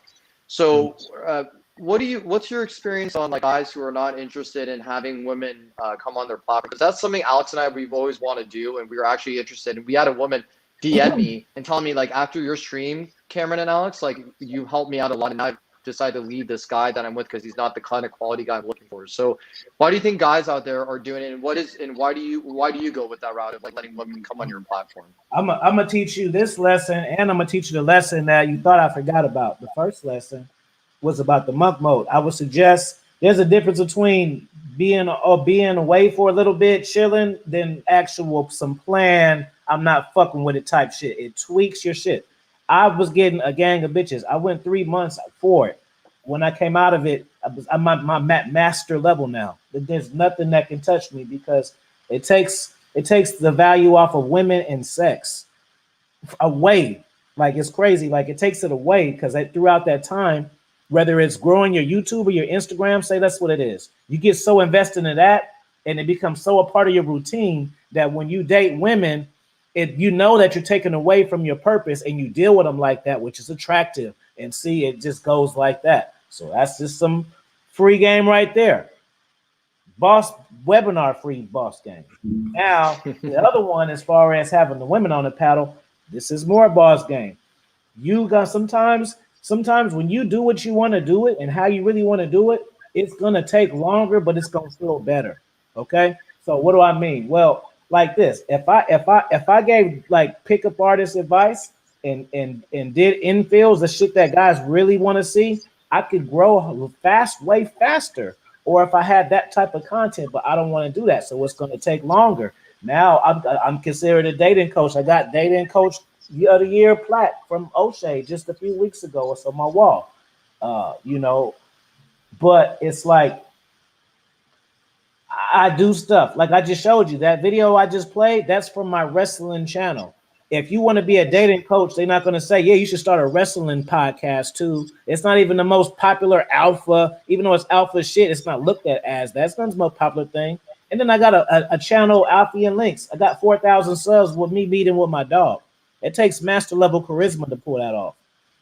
Master level with me and my dog. Then I have a fucking gaming channel where I play retro video games and give my hood talking shit commentary. So, but that's not, but that, see, that's what I'm saying. I'm doing it to open up multiple lanes for myself. Somebody else looking at it like it's too many lanes. Yeah, too many lanes for you. Speak for yourself. You can't tell me what I can do. Somebody said, why you put out 6 books in a year? Because I got 6 more books in my head. That's why. Because I don't run out of gas. If you out of gas by that time, that's on you. But for me, I ain't got to worry about running out of ideas because I create content, I talk, I conversate, I travel the world, and I do what the fuck I do. So I'm continuously having new experiences to talk about and to live through. I'll never run out of content, but I may run out of time. So that's the grind right now. There we go. Let's get it.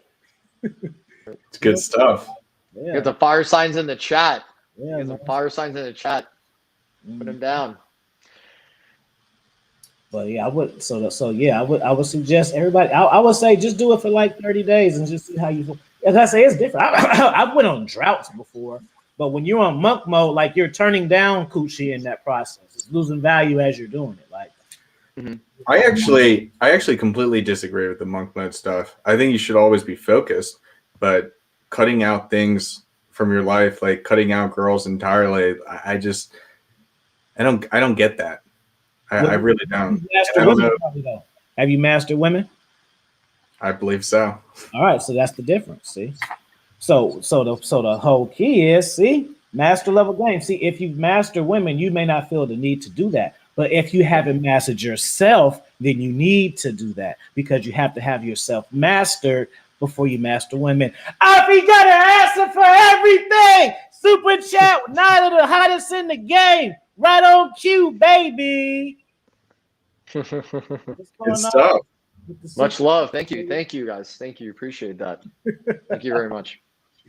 Yeah. No, Afi, to your point about like having like different channels, right? So I was talking to Alex about this on the phone recently as well, that, you know, I'm not done expanding my line of work. Like I put a ton of work in my 20s to get to the level of wisdom and knowledge I have now. And, you know, and I commend Alex for doing his stuff too, because like Alex inspired me actually to kind of do my own thing as well, because, you know, I was a little bit like skeptical at first, but then when I saw Alex like putting himself on the front line, I remember this phone call we had, it was like, we went on for like an hour, just like talking about how, you know, he's like, I really want to make this work, Cameron. I really want to put in my all and like get this to work. And I want these clients to come in. And I just didn't understand what Alex was going through because I had not launched my coaching business just yet.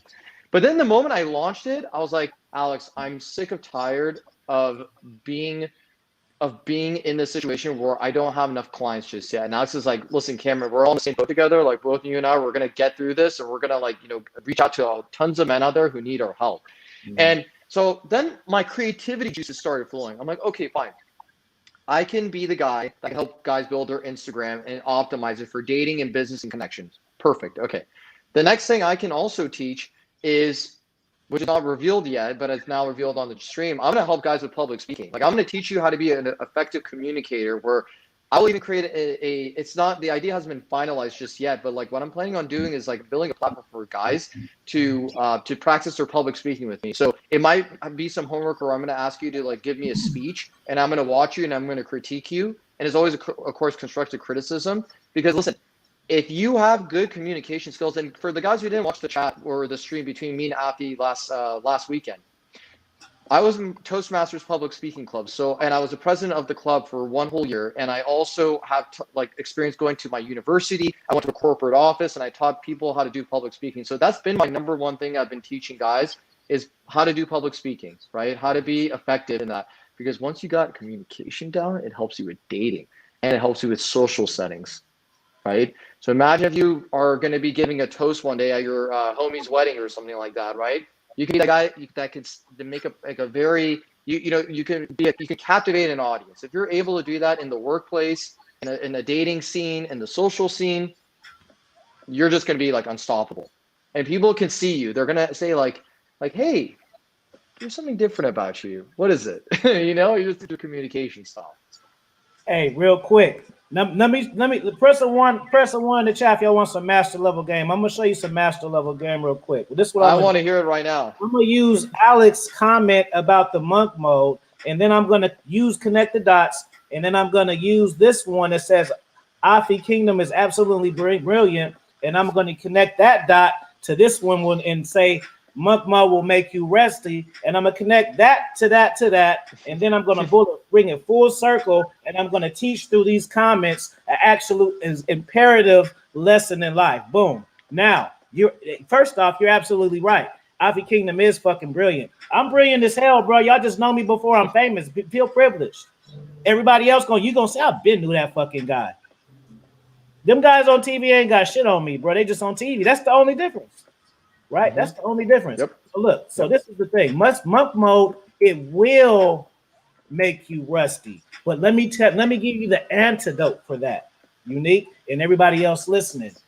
The key with the red pill, I'm gonna use red pill as an example, right? People don't have discernment. They take things exactly for what you say. They don't know how to pick apart information. So if you say in order to be successful women, you need to do 7 approaches a day. Well, if they do 6, they feel like it's not. They don't know how to take the meat off the bones and learn the lessons. So to be effective with women and dating, you have to have discernment. You have to realize what situations are good, what situations are bad. So just like the thing with the monk mode, when people hear monk mode, like I say, they think it's fucking Ryu from Street Fighter, like you got to walk around in the desert with no fucking shoes and a belt with a duffel bag and a headband and shit trying to find yourself. No. So when I'm on monk mode, I'm still talking to women and shit. So I'm not gonna get, because I'm stay doing that. But guess what? That's a part of my personality anyway. I'm not doing it so I won't stay rusty. I'm a people person, and I know how to talk to every fucking party. So if I see a nice woman, I'm gonna tell her she look nice, and then boom, she gonna give me some validation back. She gonna tell me I look nice back. See, we got to keep it going. It's not extreme, and you guys got to realize when you get advice and stuff, take it for face value and apply the shit to you. Don't just say it like if you hear somebody say don't cold approach, then you just don't. And if you see a girl you like, but you heard on YouTube that you shouldn't do it, then you just pass on an opportunity. No, you got to be MacGyver. I am Fee-Gyver. I got all the tools to do all the fucking shit, and you should too. That's the way that you get to be successful, by learning different little things, and then you can learn different everybody. You feel me? You get to connect with everybody. The more shit you are, if you only in one lane, you can only drive forward. So if you have discernment and you realize that you can still entertain women, you just can't be jacking off every day, fucking 1 or 2 or 3 rotations, going on dates and shit, then you'll be cool. Then you won't be rusty. So you have to master that as well. What that will also cure is bad situations. When you with a chick and it seemed like her baby daddy may know you and he may kick your fucking ass, maybe he will. Maybe leave that one alone. You can pass up on ass and shit sometimes. Because ass is not always the win and go. That's not always the end goal. Sometimes the end goal is the end goal for you. Because that ass right there might ruin your fucking life tenfold later on. And you gotta start thinking like this. And then when you think like that, then you don't run into fuckery and shit. There we go.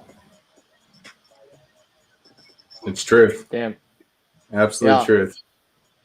Yeah, I mean, I'm it's a very, you covered everything, Afi. I would just say me personally, like it's, because I've mastered, and I'm still learning, guys. I'm not, guys in the chat, I'm not like perfect or anything like that, but I do have enough wisdom and experience now to be able to say that I can, help guys as well with this kind of area. But I think for me, like, there's been moments where I just thought to myself, like, I don't need to go on a date tonight. Like, why do I need to go on 3 dates in a week? Like, I don't really need to go on a date tonight at all. I'm just going to go on my Friday night where I'm just going to chill and I'm going to finish some work. Or I'll give Alex a call and say, hey, Alex, what's like our next move for this dating duo platform that we're trying to create, right? And getting a conversation out of Alex for about, let's say, 30 minutes to an hour, we're just talking about our futures and how we can like make this all work out so we can impact as many men as possible. That to me is more powerful than like an hour of ecstasy with a woman, right? And I can only come from that position of power and that position of thinking because I have mastered the craft. Well, again, I know myself so well, and I know what how to date women very well now. So I mean, to me, I get more reward talking to you guys. Like if Afi sends me some wisdom, like when Afi like hit me up with some knowledge on how to publish a book, which Afi, by the way, that's my interview series is right now my biggest priority, but my book is still always there. And it's always halfway done. So I'm not gonna like lose sight of that. Right? That's the key, bro. The key is and let me teach through your words right there. The key is consistency. The key is even though he ain't got the book ready, he's still being productive at the same time while the book is being ready. You see, a lot of you guys have dreams and shit, and when you're not working on your dreams, you're at ease and you're idle. No, you can just put one thing to the side and then pick up something else and work on that. Just because you're tired of one thing, you get complacent, but then that's the time. It's just like the gym, how you work out at the gym. You're doing arms every fucking day. You got to throw a rotation in that shit if you want to maximize your results in 10 times it. It's Absolutely. the same thing. Facts. I want to double down on like what we're talking about there. I've had 3 or 4 failed projects so far in the past year, and it's frustrating, but I keep running forward, and I got all these other things that I'm trying to figure out because I want that success. I want to get there. I want to get to the absolute maximum potential that I have, and the only way that I'm going to get there is by continuing to do this, continuing to go, continuing to talk to people like Afi and Cam, and just keep pressing on the gas pedal. And I think that's something that people struggle with. It's the complacency. They get so focused on one thing and they don't think it's good enough if they're not hitting that that 7th cold approach of the day and they're only hitting 6. They get so focused on like the women thing that they're not actually on the purpose. Yeah, but you know what though? I do feel like just taking a step back is most effective. Like, how old are you, Alex? I'm 27. Okay, so you still got some years. It's most effective when you can. Okay, so how I want to say this. So Cam said that he just wanted to chill out on that Friday and just chill. That's what I did last night. What the fuck did I do? I watched YouTube fucking algorithm videos and I watched a documentary about a dead wrestler. Exciting, right? But the thing is, I know I can get women anytime I want to. So that's the key thing. It's a different level because once you know you're good at something and you take a step back, it's just like Michael Jordan. You know you can play the game at any time. You know you can get back there and still hit him for 20, 10, and 5 at any time. You know what I'm saying? So that gives you the confidence, but then it also gives you get to enjoy your spare time. Because see, sometimes guys get spare time, but they don't really enjoy it because they don't know what to do with it. Because they're Yes, not sir. used to having it. They think spare time is going and then going to their room and then being in the room in the dark and looking at their phone for hella long. But they not. But see that. But they'll convince themselves they doing it. But saying, you know what, I'm not going to take calls today. Yeah, but you still fucking with your phone all day, looking at you fucking world star hip hop and shit. You're not reflecting on anything. You know what I'm saying? Yeah, no, I think this goes based on the premise of this. Are you a producer or are you a consumer, right? Right.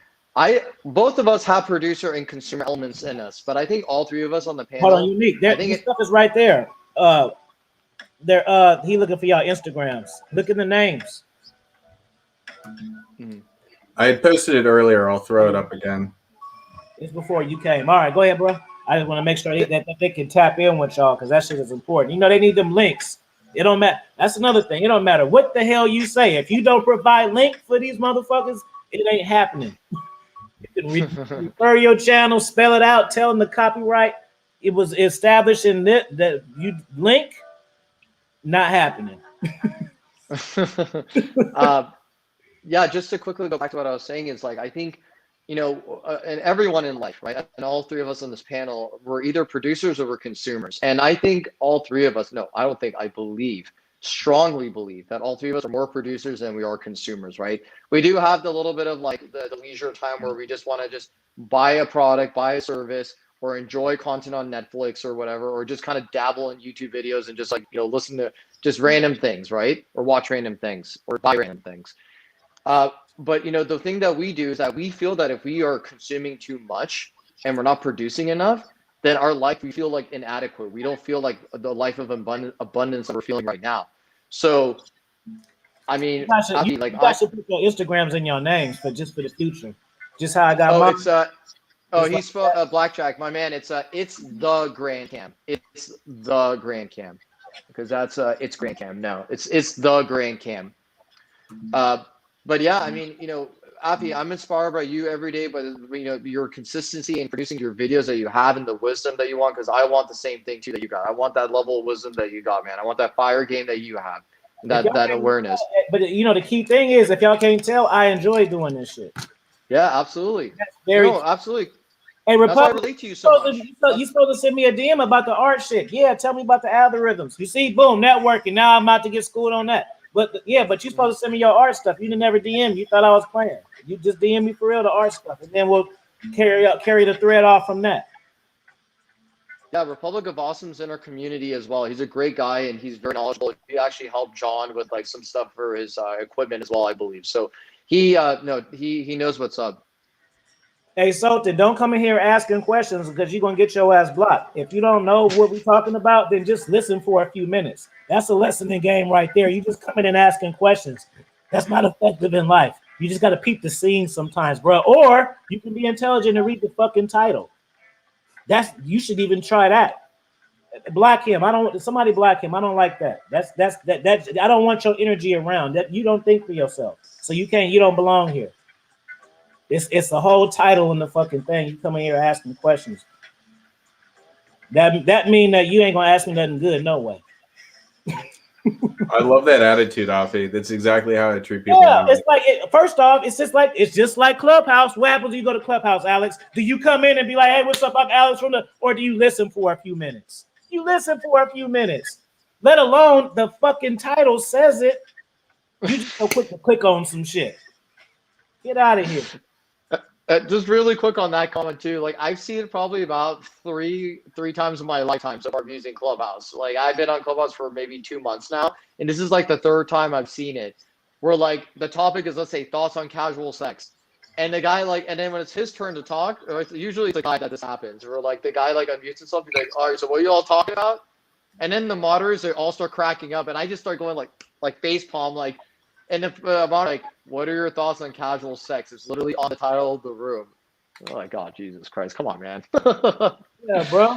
Like I'm not, I'm 40 years old, so maybe that's a part of it. Like I ain't like 25 on here just talking a gang of shit. I'm fucking old. I graduated in 1999. I ain't got time for stupid shit. Shit. I was fucking hoes in the 90s. That's when I was in diapers. I was having threesomes in 96 and shit. What the fuck y'all talking about? When I was getting, I was like 3 years old. When I was sleeping in my cradle, Afi Kidney was having threesomes. A little did I know that I'll be streaming with him and Alex today. Nigga, I was macking bitches when you was complaining to your mama about the Capri Sun was the wrong flavor. Well, you packed me a turkey sandwich again. Don't you know I want Lunchables? Come on. Yeah, you gotta get off me. Alex like that shit. Respect. See, I told you, Alex, when you talk your little shit, they like it. See, I could do that all day, but I don't want to. Because then I won't be able to stop. I had to do it consistently, or they won't listen if I don't. See? Yeah, Afi, I want to make a quick comment about Alex and yours, and both how you guys are with like the whole low tolerance thing. Alex has heard this multiple times now, but I just want to give him public praise, and you, Afi, as well, public praise for this. Like, so one of the insecurities I had like growing up was that I wanted to hang around people that kind of just didn't really treat me with the most utmost respect. But that's created who I am today now, where like I have like, a very low tolerance for nonsense and bullshit. But it took me a while to get to that point because there was like something valuable in this person that I wanted. So I wanted to always hang out with them. But like, I admire Alex for this because Alex is very much into like, his style is like low tolerance for any kind of like beating around the bush, any kind of fabrication, duplicitous behavior. He's not going to coach you at all if you're going to be that kind of person. But if you're ready to learn, if you're ready for Alex to change your life, then he's going to be the right guy for you for dating. And I highly praise Alex for this. And I tell him like, listen, Alex, I'm working on this. Okay. There's a side of me that still wants to hold on to this person. There's a side of me that still wants to hold on to like the bullshit in life and the tolerance in life. But when I hear you talk and I hear you like defend me and say, Cameron, you got to like stand up for yourself a little bit better on this kind of thing. You don't need to think too much about this. I'm like, damn, you're right, Alex. Like I'm way overthinking the process. So the moment that like, even like this guy in the chat that was saying that, my approach would have been a little bit different. Now that's just me, but the fact that you guys are just like sticking to your boundaries and your values, like that's commendable, and that's how men need to be. Mm-hmm. It takes a long time to get there. My motto is: you don't like it, you don't watch it.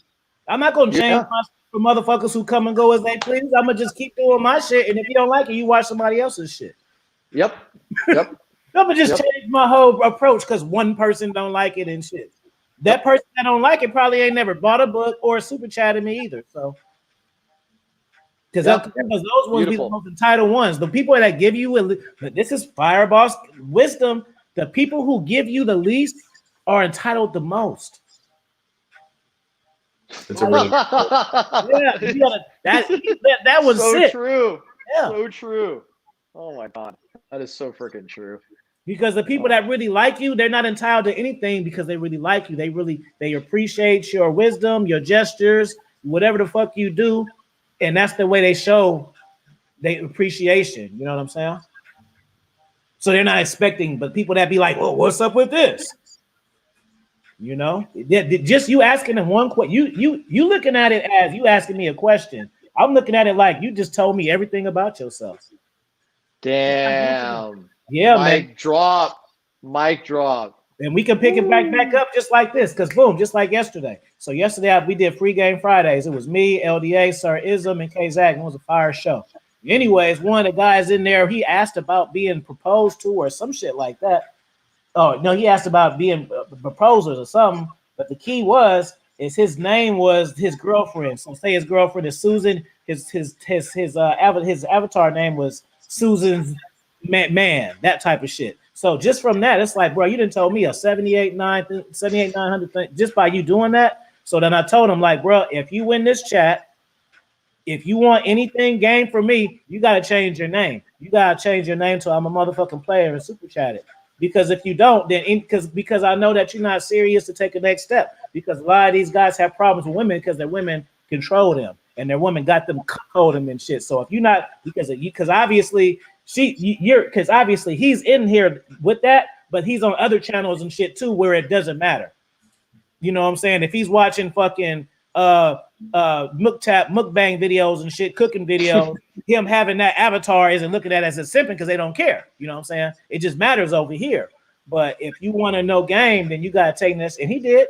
And then whether he follows through or not, it's just sit like that. Like that just shows me mindset, and it shows me how you deal with women. Because even if a woman is cucking you, you can still have your own name. That's like a whole nother level right there. You know what I'm saying? Absolutely. I think that's a huge thing. Like if you feel like your woman's controlling you or something's off in the relationship, you should inherently feel it. There should be something that you feel inside. And a lot of men end up ignoring it instead of acting on it and making a change. And I don't know if that's because they're concerned about not being able to find somebody else who will follow their team. But, I think the way that we need to treat life, it's the Afi team. Are you on the Afi team or not? It's the Alex team. Are you on the Alex team or not? It's the Cam team. Are you on the Cam team or not? And people put up with people that aren't on the team, and there's no reason to be doing that. Hey, I got something that I want to bring up, and it's gonna be a fun one. And I feel like through these stories that we're gonna tell are such teachable moments. I actually have a few stories. I don't know which one I want to tell, so that's why I say you guys go first. But the one-itis is a major fucking factor in the date. I've had it too. I've been to bro. I've had a player in rotation and still had one-itis with a chick. I remember one time I was literally had a threesome, and then as soon as I finished, I was thinking about another chick. Like, so it's a real thing. So it ain't just I'm a player. No, I know about it too. So what's y'all one-itis? How did you kill your one-itisness? What happened to both of y'all that killed it for y'all to where For me, I always my tip is if you want to cure one-itis in 24 hours, go to a stripper party. Then you won't be tripping on this because it's for real. Because it's like because if you go, I'm not a stripper party, but a bachelorette party, because people have an idea of what a promiscuous woman looks like. So when you go to those parties, you see that it comes in all shapes, sizes, and colors. So how'd y'all feel one-itis? Sure, I'll start first. So for me, I remember I was dating this girl when I was 24 years old, and I met her on this dating app called Hot or Not, which I don't think it exists anymore. I think it might have got purchased by like another app. But Hot or Not is like the same platform, like a swipe feature and everything.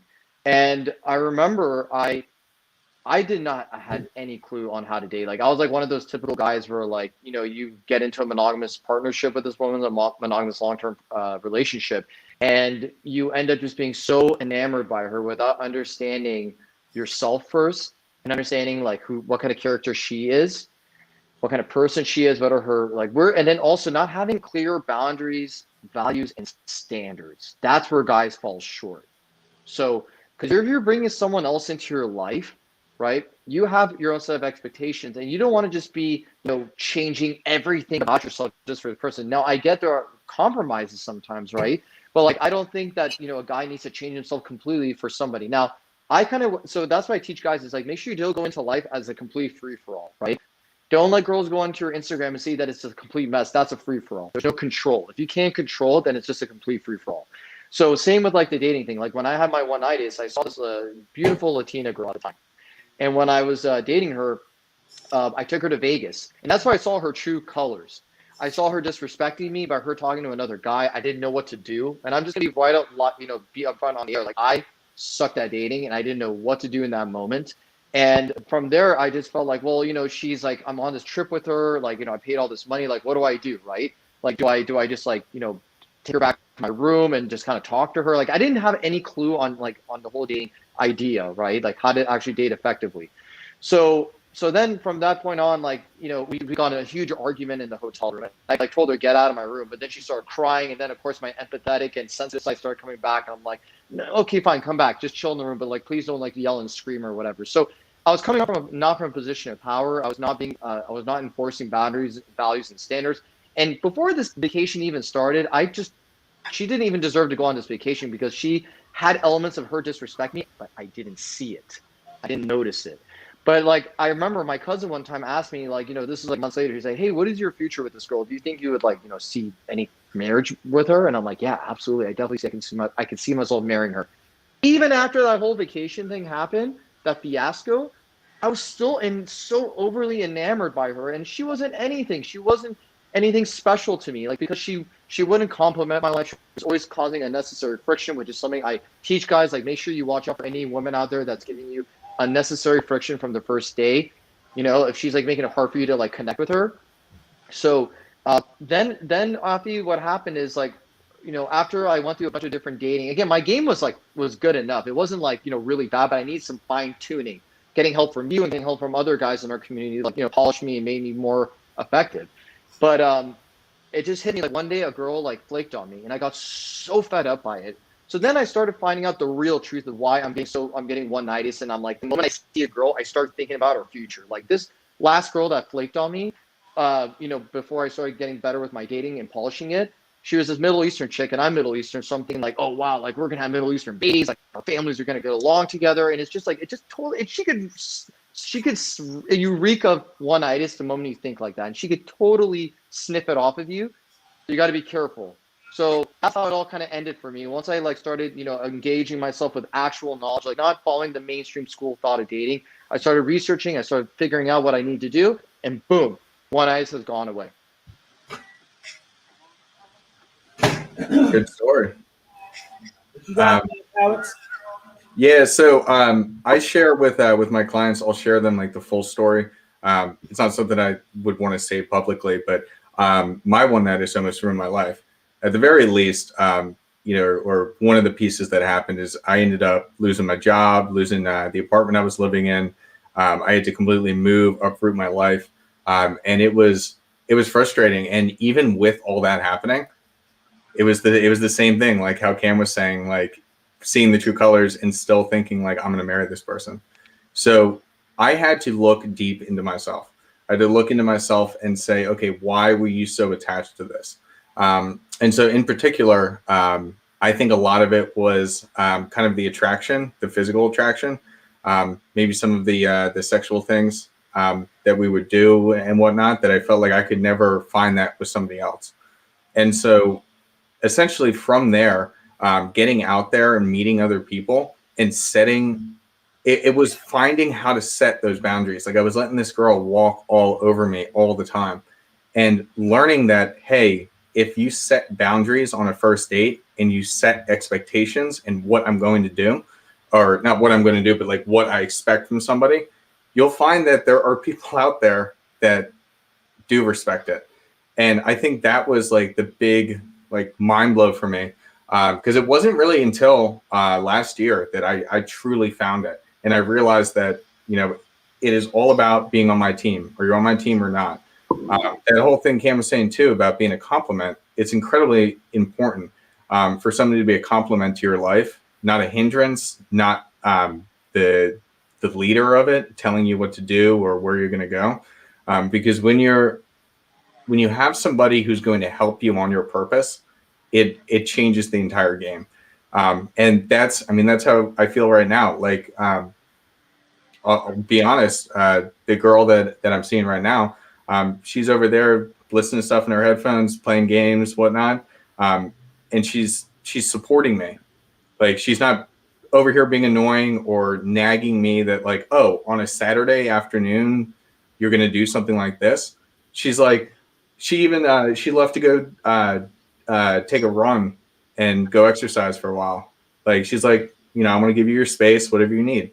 And that's just it's unbelievable. But it comes down to setting your own boundaries.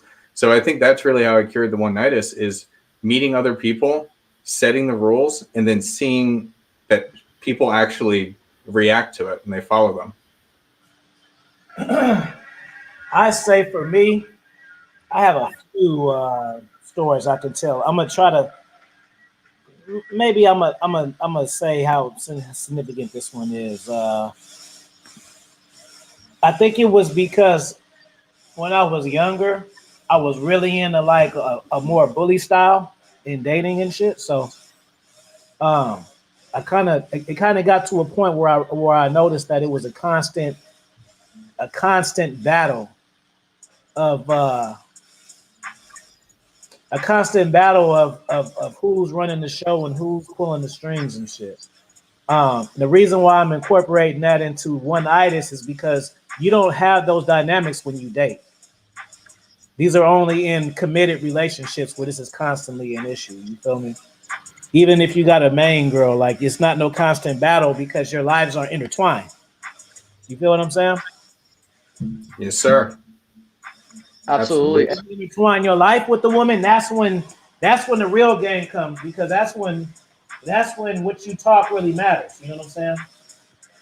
Yeah, and I think one thing that's important to Thank you. note, to just complement what Alex was saying as well, is that he has boundaries, values, and standards in place, right? Now I have my own set of principles as well. But here's the thing: a lot of guys, they have these things, but are they willing to walk away if it doesn't go well, right? Because it's easier said than done. Oh, I'm going to do this and I'm going to do that, but I know that, let's say the girl that Alex is seeing, if she, let's say, violates his boundaries and standards, like Alex will have a talk with her, right? And he'll figure out what's going to be the best resolution for them to going forward. And he's going to do it with tact, and he's going to do it with diplomacy, right? So for me, okay, I would handle it the same way, because he's been seeing her for some time now. But if, let's just say, I'm on a first date, okay, for the guys in the chat that have not come up with this dominance mindset that after you always advertise, is this: like, if you are on a date with a woman and she's giving just unnecessary friction, let's just say your game is so tight and refined. Like, I've been on dates before where I know my game is sharp enough, because I've had enough success to know, like, okay, if this girl is giving me this unnecessary friction, then it means we're not compatible. And she doesn't see me as like her sexual best. She doesn't see me as someone that she could like brag about to her friends and say, hey, I hooked up with this guy, or hey, I think this guy's charming. He's good looking. He's also physically attractive. Like, I can't wait to see him again, whatever. If I'm not that guy in her life, I can tell because of her body language and because of her demeanor. So I've had it before where, like, it's been 4 or 5 times I've walked out of dates, and I do with tact and diplomacy. I just tell the woman, like, hey, you know what? It's not working between us. And I don't have to explain myself, by the way. I can literally just walk out and just leave. But, I give after taking a free game to these girls, say, listen, you know what? Can I share with you something? And she'll be like, sure. I'm like, you know what? I'm this date should end, because you're not seeing the way I'm seeing you. Like, you just don't see me as attractive. So I'm gonna give you some free game. Like, when you're asking me the question of like, what are you looking for? Like, when you put a guy, you know that deep down that question is very uncomfortable for a lot of guys, especially on a first date, because that guy doesn't know who you are. So you're putting him in a position where you're almost like trying to force him to commit to you. And I'm going to tell you right up front that I'm not going to be that guy that's going to lie to you. I'm going to be very direct with you. And I'm going to tell you, well, I mean, I don't know you that well. So how do I know if I should commit to you or if I should just be seeing you casually, right? So, and I was telling this to the woman at the time that I was like, when I was like, saw her for the first date, she was like listening. She was very in tune, and she was like, well, thank you. I appreciate that. So yes, of course, she unfollowed me on Instagram after that. That's always going to happen. But, guys, this is, I cannot stress this anymore. Like, yes, have your standards, have your values, and have your boundaries, but are you going to execute them, and are you going to follow through? Are you going to stay committed to those principles? Unique says, too many men get caught up in a woman's beauty. If she has a scarcity mindset, he will regard her as the best thing he has ever had. Hence, why he will do anything to keep her. That's 100% facts. Yep. That's 100% facts. Yeah. Yeah. Thank you, Unique. So many men fall for women only because of how she looks. Yeah, it all depends on you and your expectations. And the thing is, I want fellas to start embracing their expectations, because they feel like their expectations can't change. You evolve, they're supposed to change. It's like I don't know why I'm feeling like this, and let me still keep doing what I've been doing. No, embrace the feelings that you're getting to try other shit. Don't fight it. You know what I'm saying? Man, my baby mama, I hate her guts, and this is other girl who I get along with perfect. Maybe that's the girl you're supposed to be with, bro. You don't stay in relationships to keep your family together because your kids pick up on negative energy anyways. They can, so you're making it, see, you're looking at it like you're doing the kids a favor. What you're doing is you're structuring toxic behavior in relationships to your children because they get accustomed to it. And then when they go through it, not only do they go through it, they search out and yearn for it. And then after that, it's like business as normal because that's what they see. You know, so if you, for you guys, instead of being together, cheating on each other left and right, just break up, bro. Y'all not doing the kids a favor just because y'all both in the same house, screaming and arguing and shit. They don't care. And then you wonder why. And then you wonder why your little son June bugged and knocked this woman out and shit because he didn't see your ass do it. You know, you can't do that. If you with somebody and they're not making you happy and it's getting to the point where it's volatile. It don't matter. People always try to justify it. It's been 10 years though. So what? It's gonna be 20 years if you don't do it now. 25. You had these same. You ever notice people be breaking up with their people, but they be having the feeling of it. They could be with somebody 7 years. They don't want to break up after year 2. And then they'll be in it longer. They'll be in it, but they'll be in it less than they're actually in it. So basically, they've been in it longer, but the whole time that they've been in it longer, they've been out of it. So even though y'all been 7 years, they've been out of it the last 5. You know what I'm saying? Just hoping for the best and shit. Like sometimes things are what they are, man. Yeah, Very true. And there's a downstream effect on it too. It gets even worse with the kids. Like if they see that, they become dysfunctional people down the road, and it's just like this endless cycle. Mm-hmm. Yep, even me. I used to have really toxic relationship when I was younger, and guess where I seen my brother do it? That's where, and shit, he was getting cheeks, and I wanted cheeks, so I was like, "Well, shit, that's how you do it."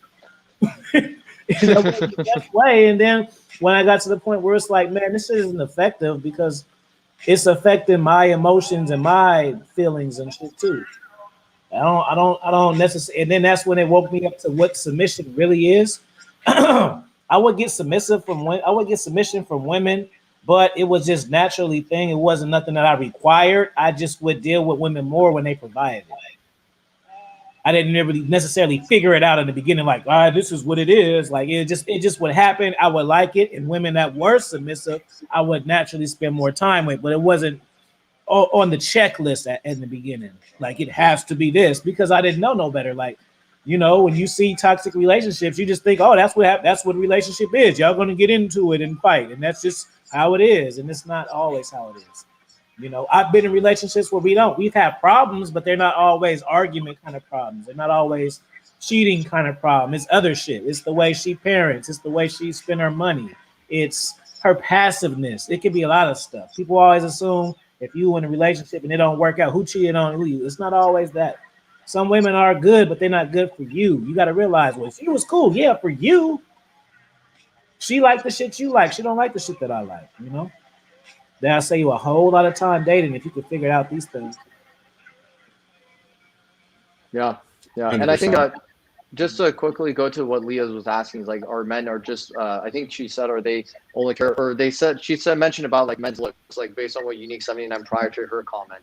Well, looks are definitely going to get you, eyes, and it's going to prompt a man to want to come approach. But Unique 79 made a following comment and saying that, physical attraction is a given for men. Many men they get blinded by her beauty. Real men judge women by her character and personality. Like right there, that is like totally underrated information. But in our community, like Unique 79, like he knows this stuff, and we all know this stuff too.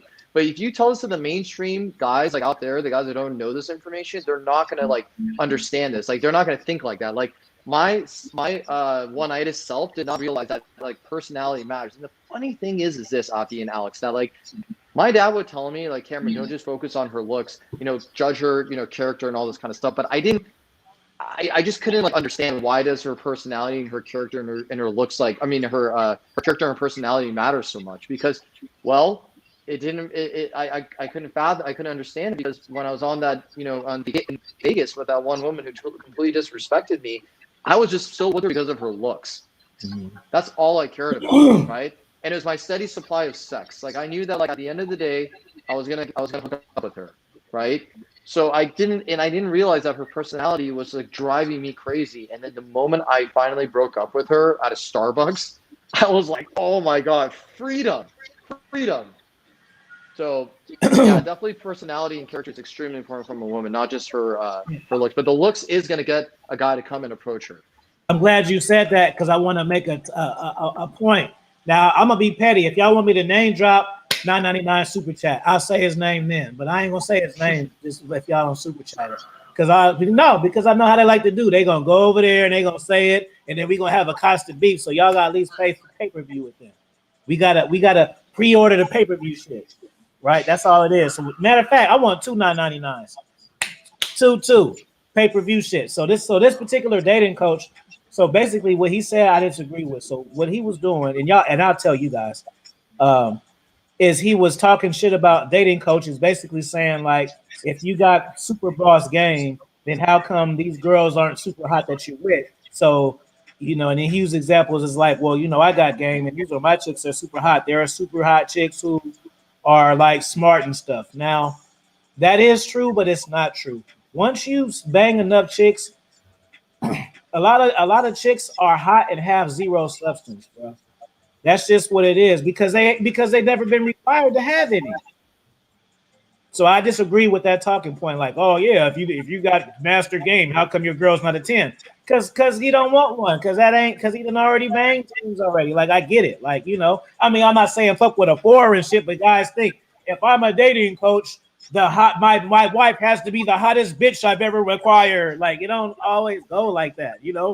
Wouldn't I require the baddest one? Okay, she's worth the wife. She has the best looks. She has the best money and the best personality.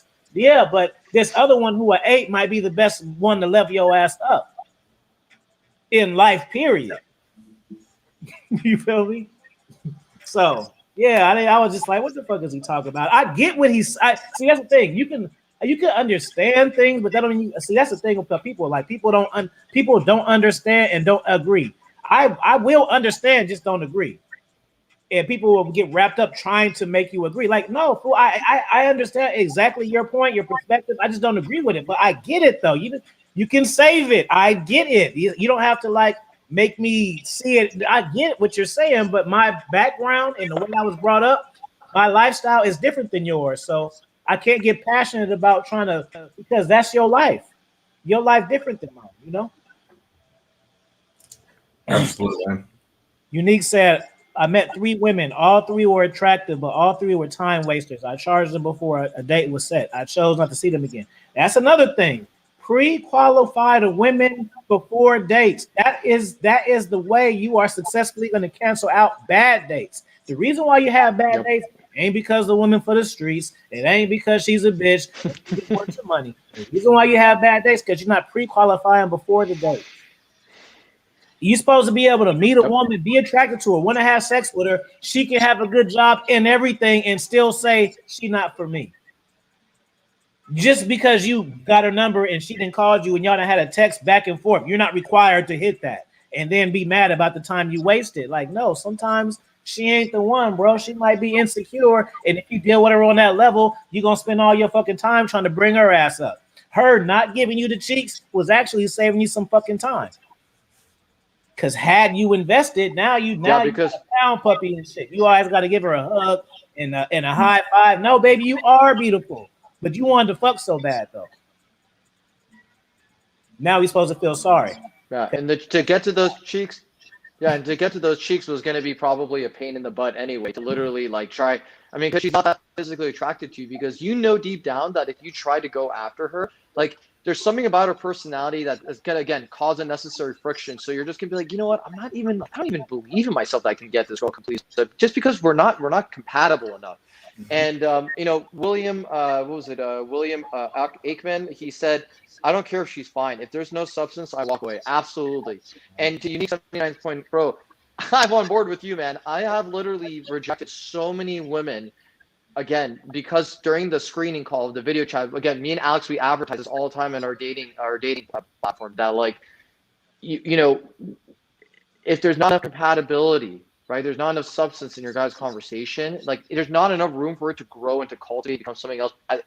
Because again, we know that guys deep down they want to like sleep with these girls, right? But like if there's no non-sexual companionship compatibility outside of the bedroom, to get to the bedroom is gonna be a pain. It's not gonna happen altogether. It might get there at one point, but it's gonna do like just a lot of turbulence.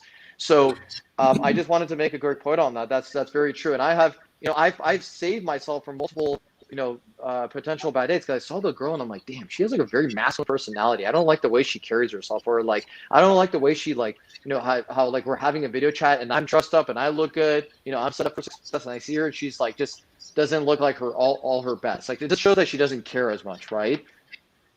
So that's the way I would look at it. I told this story last week when we were on, but it's just a funny thing that I remember I was making out with this chick, and she was like so aloof that I remember I would just stop in the middle of the session, like, "Hey, are you feeling this shit? Because we can stop." Like, so I'm saying it's like I don't want to. Yeah, you mentioned it.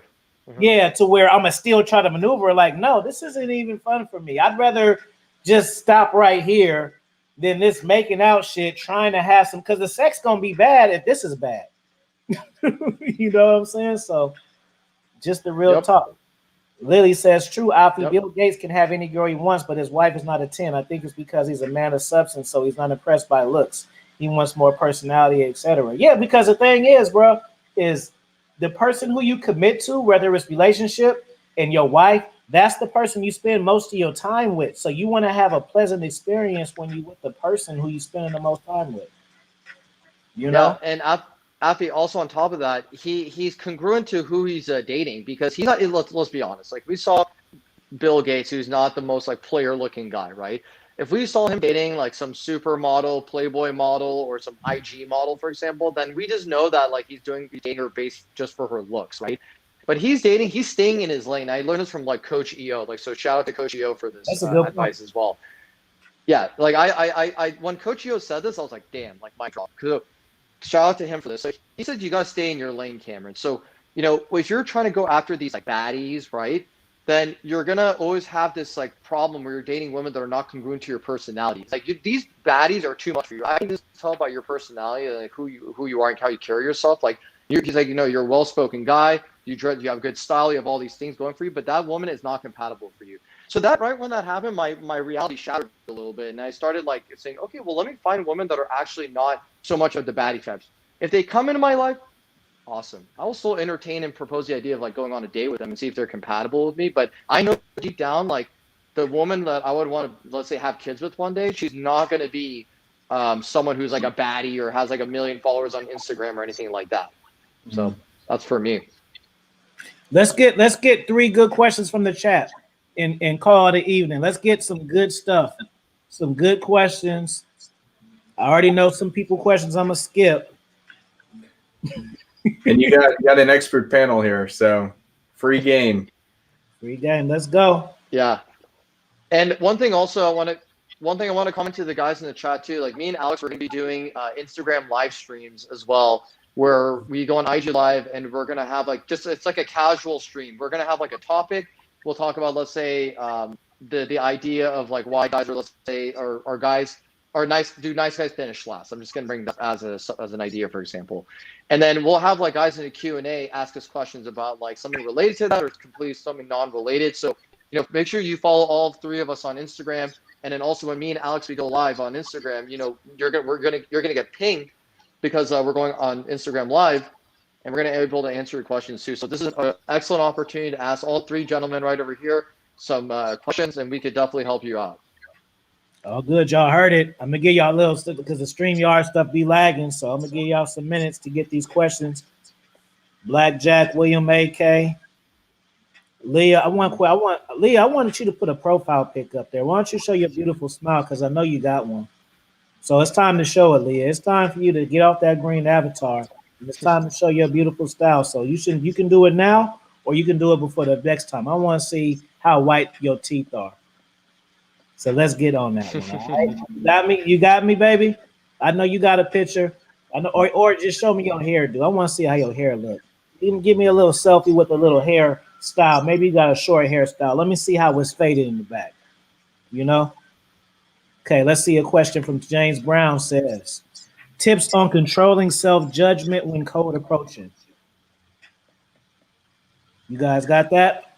So what Go ahead, I Alex. guess Mm-hmm. I know yeah, what it means. He just mean like just questioning himself. Should I or shouldn't I kind of thing. yeah, the self judgment. So like that's one of the things when it comes to cold approach.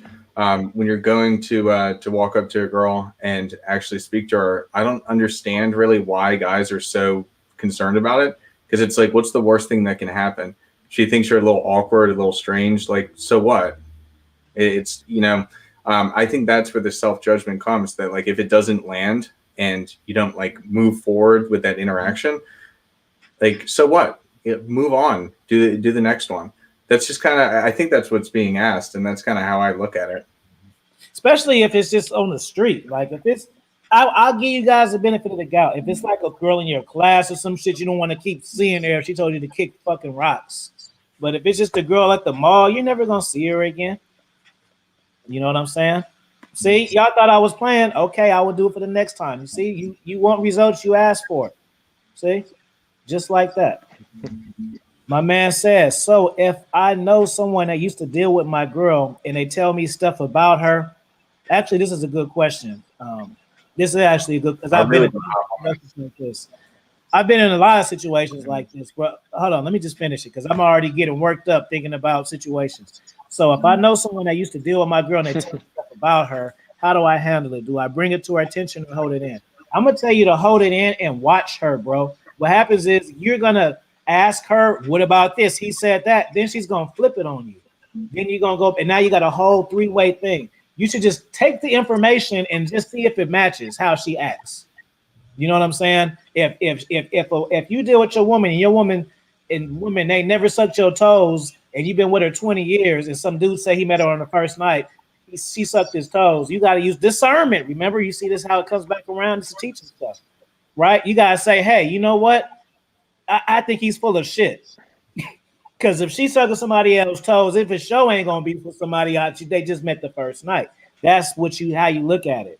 So you just take the information because the woman is gonna like flip it on you, and then you're gonna be the jealous friend and shit. Then you really now every time y'all hang out, it's gonna be an issue. Now he gotta act funny with you because he didn't told her, and now you the hating friend that's single, and now it's a whole thing. So just take the knowledge. Thank you for that super chat, bro. Just take the knowledge and just like, oh, okay, let me watch her because it's just like this. The best analogy that I use is like the police. When you let the police know you own to, when the police know when the police is after you and they know you own to them, you change your behavior.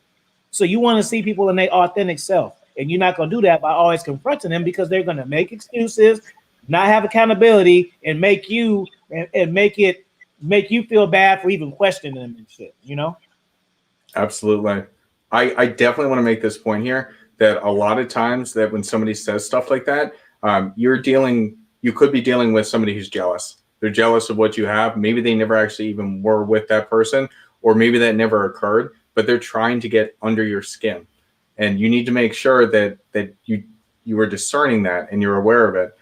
Because when you start to succeed more, you get more attractive women, things like that, people want to tear you down. So just be ever vigilant on that. Cam, you got something you want to say? Yeah.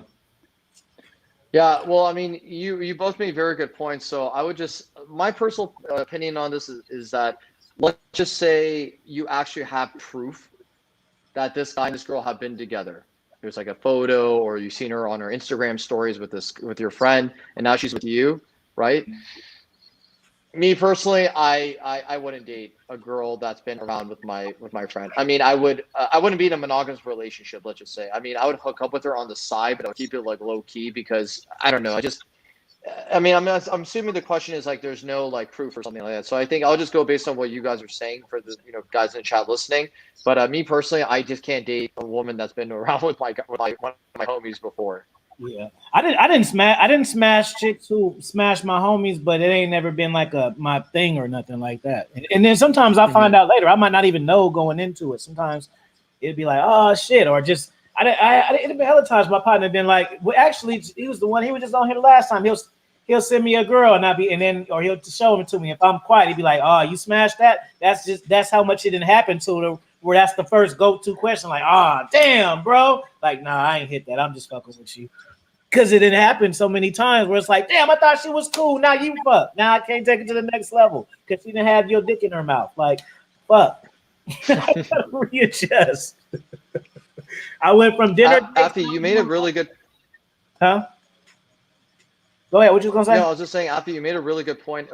Yeah, I was gonna say you made a really good point about like just kind of letting your woman be free and let her do what she wants. Because then, like, if the data, if she does, let's say, does something that violates what your boundaries and standards are, the data that let's say your buddy was telling you was actually accurate, right? So my school of thought, like way before all this stuff, was that I'm gonna like try to control her in a way where like she doesn't cheat on me or anything like that. But you got to let your woman be free. You got to let her do her thing, because if you find out that like you'll always find out if a woman is like sleeping around or fooling around on the side, and you had no idea in the beginning, you will eventually find out. That's how girls find out too with their men. So I think that if you just let your woman be free and let her, be her true self and be her authentic self, if you find out she's disrespecting you, that's when you can walk away or end it, or whatever the severity of the case is, whatever the boundary that she violated, have a talk with her or walk away from the situation. So I just wanted to, praise you on that one comment that you were saying. Good. We got another question from William A. He says, does social anxiety diminish over time as you interact with more people? See, they always say, they always come with the good ass questions when we say we about to be done. Now they getting deep. Now they want to dig in. First they wasn't saying shit. Now see, but that's a good question. Let me see if I can take that. The social anxiety. No, I can't take that because I never had it. So I got to pass it. I never like that. I always been social, even when I was a fucking kid. I'll be like, give me them toys in the playground. That's my fucking my fucking He-Man shit. No, just playing. I was like that as a kid. So I don't know. Yeah, I gotta take that one. So I want to say on it, it never will go away, but diminish, yes, it becomes more manageable. So like I still, even to this day, I get social anxiety about things. It's just it's how it goes. But the more you interact with others, the more experience you have, the less overwhelming that feels. Mm-hmm. Cam, you got something for that? My comment on this. Yeah, absolutely. My comment on this is that just like Alex said, it does not completely go away. I mean, just even before the stream to go with Alex and Afi, I was a little bit anxious as well, but it was like nervous excitement. It was like, I can't wait to go on the stream and share knowledge with these guys and chop it up. And even on Clubhouse, when it's about my turn to unmute myself, I'm just like, damn, like, oh my God, it's my turn. I'm next. Like, holy crap, Alex, like I feel that a little bit of that. Like, Alex, you didn't think I was going to be this chill, huh? Don't lie. You didn't know what this for. You didn't know I was going to be this chill. You like tired. It's been 2+ hours. It probably don't even seem like it. Not at all. No, doesn't seem like it at all. Good stuff. And so one thing I like, I would coach guys on this too. Go ahead. No, go finish up. Finish what you're saying. Oh, my bad. I think there's like a delay right now in the stream, so like I thought like you were done talking. I don't mean to like interrupt over you, Afi. But one thing I would coach guys on also is this. Like, again, I'm trying to help you free yourself from your mental constraints in life. So if you have social anxiety issues, like I was part of a public speaking club. I was in there for 3 years. I was president of the club, so like I could teach people, and I've taught how to get over the fear of public speaking and social. If you can get over the fear of public speaking, then and you can give a toast to men and women at a party, for example, right before you pop that champagne bottle open, right? Then then when you go approach a woman, for example, then you're going to feel more comfortable because you mastered or you have been able to overcome that fear of anxiety, of social anxiety. Good. Okay, this question from Unique. Unique says, do you believe that women have social? Wait, do you believe that women should have social if you're in a long? I think you mean be social. Do you think social media? No, social. I think it's talking about social media. Do you? Hold on. Well, yeah. If y'all figured it out already, go ahead. I'm trying to figure it out. Do you believe that women should have social? Kim, you go ahead and take the social media approach. I'm going to take the social lives approach. Like going out with the girls. Thank you, Alex. So the social. Yeah, absolutely. So the social media approach is this. So shout out to Lucario and Miles Cunningham for this game that they gave me because one of my concerns was like, what if like my woman, let's just say she has social media, she has like some presence and she gets like hit up on DMs by guys all the time. What they always like told me is that you got to let your woman be free. So for me, for me, it's all about like, yes, I do believe that a woman can have a social media presence, but again, unique 79. I know you're going to know the answer to this too, and it's not anything new I'm teaching you, but like, or sharing with you, excuse me.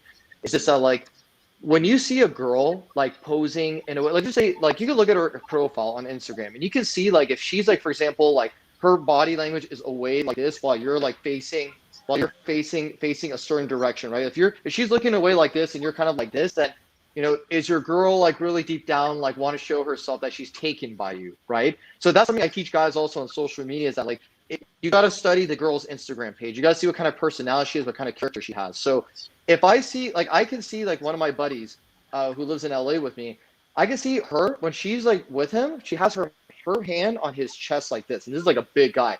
When I see that, that's positive body language. I know that's in the favor of him. She's like wants to show, hey, I'm taken by this guy, so guys don't even try to holler at me. And even if you do DM me, I'm not going to respond, or I'm just going to leave you on red, right? I'm going to leave you on read. I'm not going to respond to you. So I do think it's okay for her to have it. Just pay attention to her stories.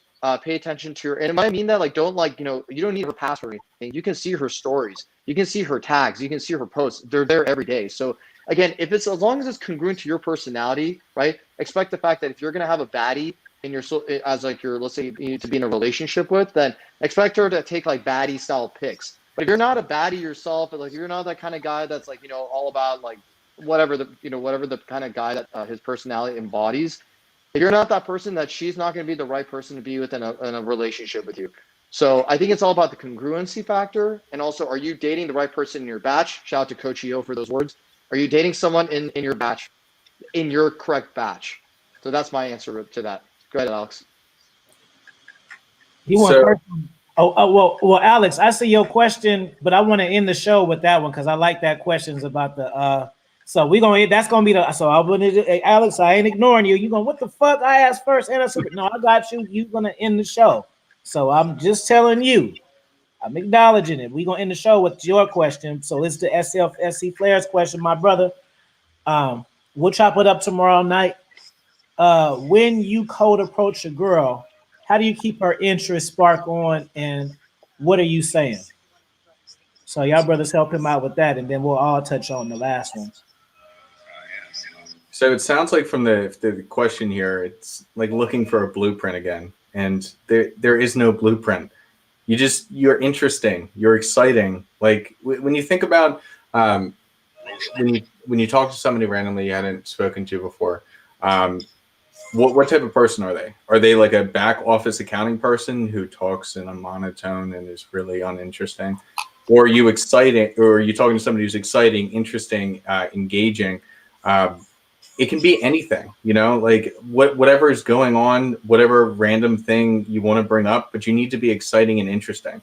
And it's like with anything, like, do people gravitate towards you because of your charisma, or are you just kind of another random Joe Schmo who's walking around and nobody ever pays attention to? Cam, what you got? Cam. So when you cold approach a girl, how do you keep her?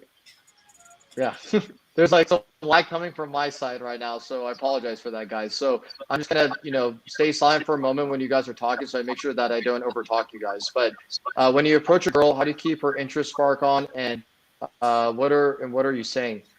I mean, when you cold approach a girl, again, like what Alex is saying, like you got to figure out how you can be an interesting person. And part of that is being in tune with who you are. It's actually understanding your personality. It's understanding your character. It's understanding what are your boundaries, what are your values, what are your interests. These are all important things. And again, like I was bringing up the example, like let's say the mouse pad, right? If you can bring up something as boring as a mouse pad and bring it up in conversation, say, how do I, like, hey, hey man, what do you think about this mouse pad, right? Like, let's just say I make my approach and say, hey, I came over here to think that you're cute or whatever. And then you say like, hey, what do you think about this, by the way, right? If you could just have like a conversation, just something as boring as like a mouse pad, then you're on the right track, right? So to keep her interest level engaged. So again, if you reach out to me, I could definitely help you out with that. You shoot me a direct message on Instagram. That's definitely something I can help you with, because I help guys with public speaking and also how to keep a conversation flow going. I'm gonna tell you one thing, man. Like, If I were a young player up in this game, growing up, and let me say from the ages from 17 to 30, I would, I say for a couple of years, I would stop listening to music. I would just listen to podcasts, bro, because if you listen to the right podcasts, you damn near going to college. The level, I mean, we talked about dating, we talked about Clubhouse, the benefits of just so many different things that these one little lessons can change dynamics of your whole life moving forward. Just here and there, here and there. Like you just learn so much.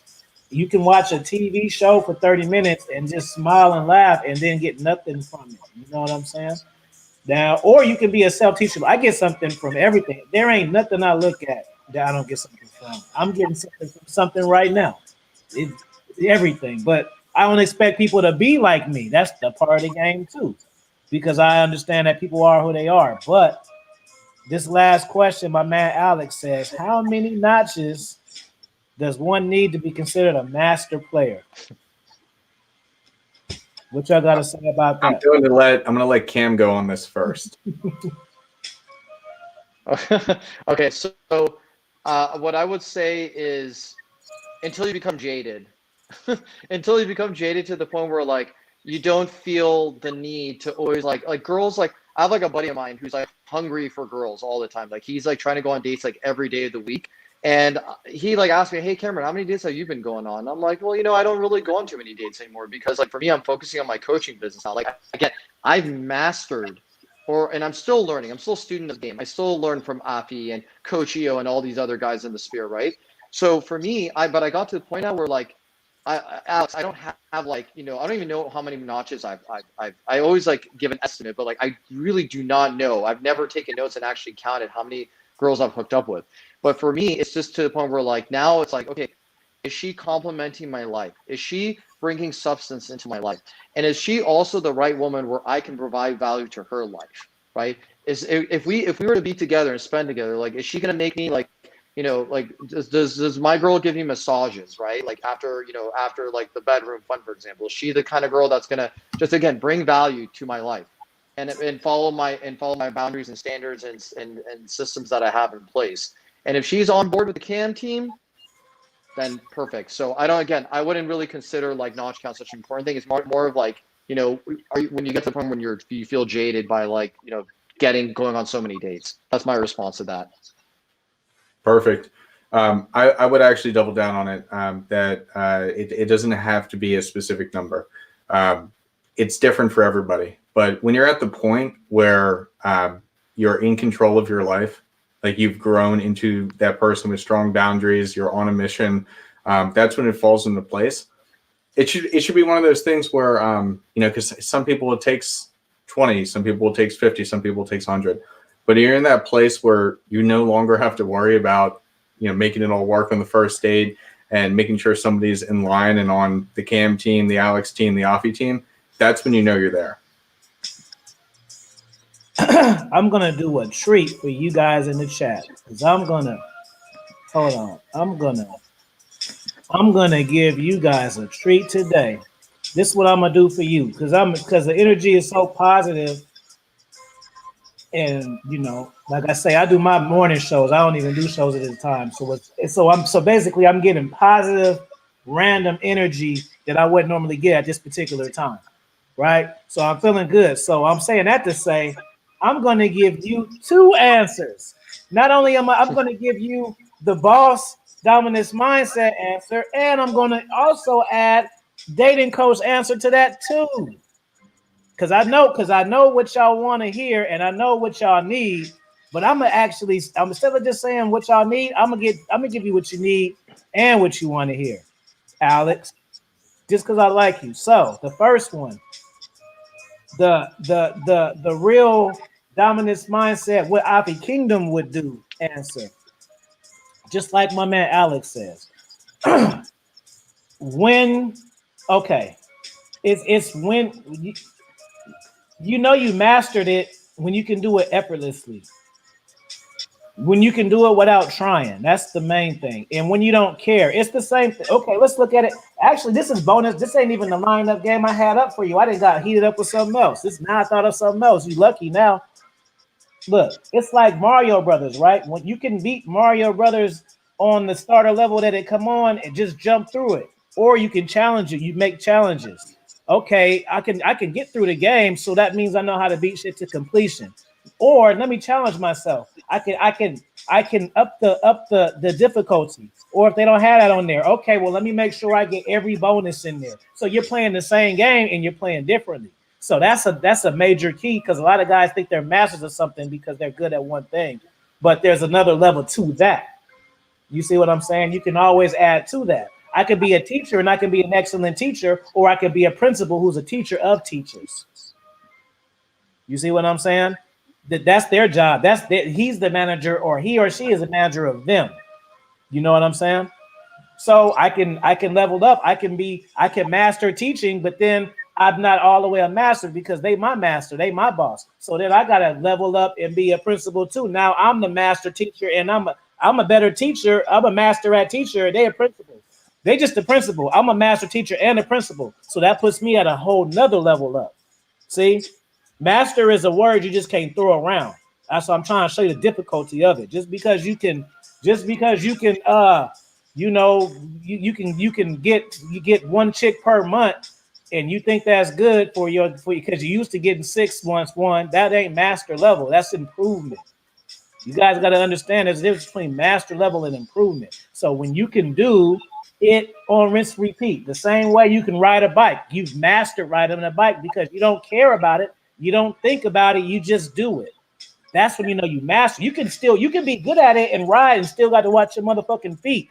Make sure you don't fuck shit up. See, that's not master, even though you ride fast. You know what I'm saying? So that's when you know you mastered it. Now, the dating coach answer, I would say it would take you about, because I know this is what you really want.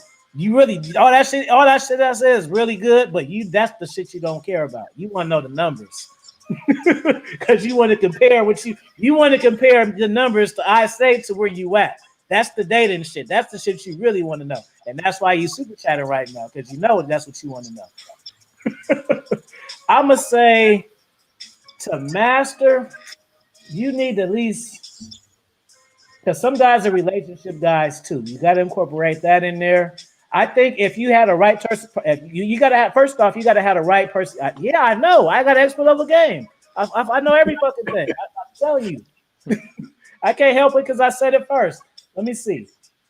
See if you're a relationship guy, it may take you. Because see, the thing is, when you master women, it's not, you can get hella lay counts, but that still don't mean you master women though. In order to master women, you have to be able to do lay. It's like Thanos. You got to do the lay counts. You got to be good at relationships too. You have to be because that's a situation. So how can you call yourself a master if that's a situation that you're not good at in the same field? Then that means you're good at it. You're not a master of it, because once you've mastered it, you can do all of it. Like LeBron James is a master. Kobe was a good scorer, but is he known for his passing? No. You see, LeBron, he's known for his passing, his rebounding. You feel me? He's a guard, all of that. That's master level. There's other people, Steph Curry, he's the best 3-point shooter, but he's not a master because he ain't dunking on nobody and he ain't rebounding shit. See? So I'm gonna say you have had at least dealt with 100 women, and at least have about at least 30 bodies, because that's 30 bodies. If you got around 30 bodies, you kind of know what you're doing. You know what I'm saying? That means that you probably had some laundry, because it's like it's like you got to know you can get laid on demand. That's when you mastered it. If I know it's Saturday, so I know that if I want to get laid by Tuesday, I can. And that's resourcing old shit, or I can just create new situations because I know what women to go for, how to get them. You know what I'm saying? It's not. I may not feel like going to the Claremont Hotel, sitting around listening to jazz music, but if I want bad bitches and I want it by Tuesday, and they cracking on Monday, then that's where my ass gonna be. You know what I'm saying? That's master level. I know that I can do that at any time. If I go to the bar, I almost it almost feels funny if I don't have a prospect that's going to be for the weekend. Like I don't even understand that language. If I go to a bar, and the reason why I say bar from club is because club is kind of more meet and greet. Bar is more intimate. You can really get in the chick ear and fuck around and make out with her and shit in the bar. Usually in the club, that can happen, but that's like some rock star ratchet, just turned up shit. On the bar, you can really vibe and shit and be making out with them. So it's either gonna happen that night or by that Sunday. I'm not even interested during the week. If we didn't did that shit on the weekend, that's the vibe. It's just limited time only. We didn't already escalated to the sex. We didn't got drunk, touch each other. We can't reverse the shit back. Women are y'all ever be with women and then you're hanging out and y'all may be drunk and then it'll get intense and then when they're not drunk they try to wheel it back like that didn't happen. You know what I'm saying? Like, no, we escalated to third base last time I checked. Right. We gonna continue from there. we continue on from third base. You know, they'll be like, no, I was drunk. Let's start from first base again. No, you wasn't drunk. You know, we started from third base and moving forward. So yeah, that's what I say. I say about 30 bodies, and you got to deal with 100 women. See, that's a deal. That's the deal breaker. Though. You can't have 30 bodies. You got to deal with women. You got to deal with women that you're not having sex with. You got to understand like how shit went, because if you're just dealing with women, those are the wins. You got to understand when shit don't go your way. Shit doesn't go your way sometimes, but you got to understand what exactly that was that didn't go your way. A lot of you guys make the same mistakes over again. You don't even know what they are. You just know that you're not getting the results you want. But if I tell you to identify exactly what it is, you don't really know what. You just know you texting bitches, they leaving you on red. You know, yeah, let's get the likes to 50, y'all. You just know the result of it. But you can't really identify what the problem is, you know? So there you go. Damn. Fire signs in the chat. Killer Cam, last words for the people. Well, again, yeah, absolutely. excuse me, guys, for the internet connection again. I'm definitely going to work on this. So any future streams I do with Adi and Alex and anybody else, I'm going to figure out like a solution to this. So don't worry, I'm working on that. As far as, just a little bit about myself again, like, we're finding me. Thank you, everybody in all the mods and everyone for Alex and everyone for posting my Instagram handle. It's TheGrandCam. Also, I have an Instagram page that I am developing right now. It's called The Grand Male, which is my coaching program. It's called The Grand Male.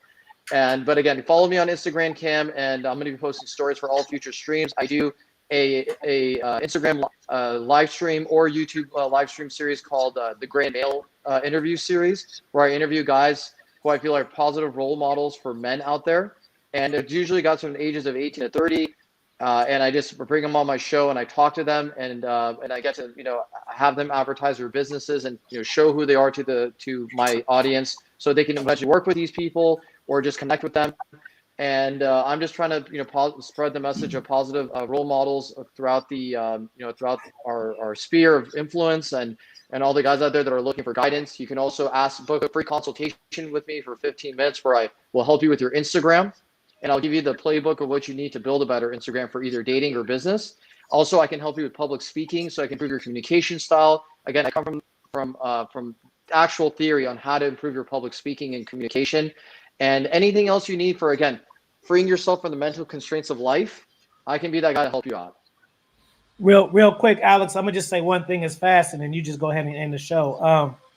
So after I'm gonna say my spiel, and then Alex will say his spiel, and then I'm gonna play a song because I want the moderators to get a chance. I'm gonna play a song, and you guys, I'd appreciate if you would post both their Instagram links, and post their links and post my book. That way we can actually get y'all followed now instead of going back trying to find a part in the video when it was posted. Like, I'm gonna give you the opportunity to do it right now, and that way you can follow these brothers' content. On top of that, if you need direct communication, that's what the DMs is for. You got to understand that DMs are direct messages. DMs, it's not for dating bitches only, right?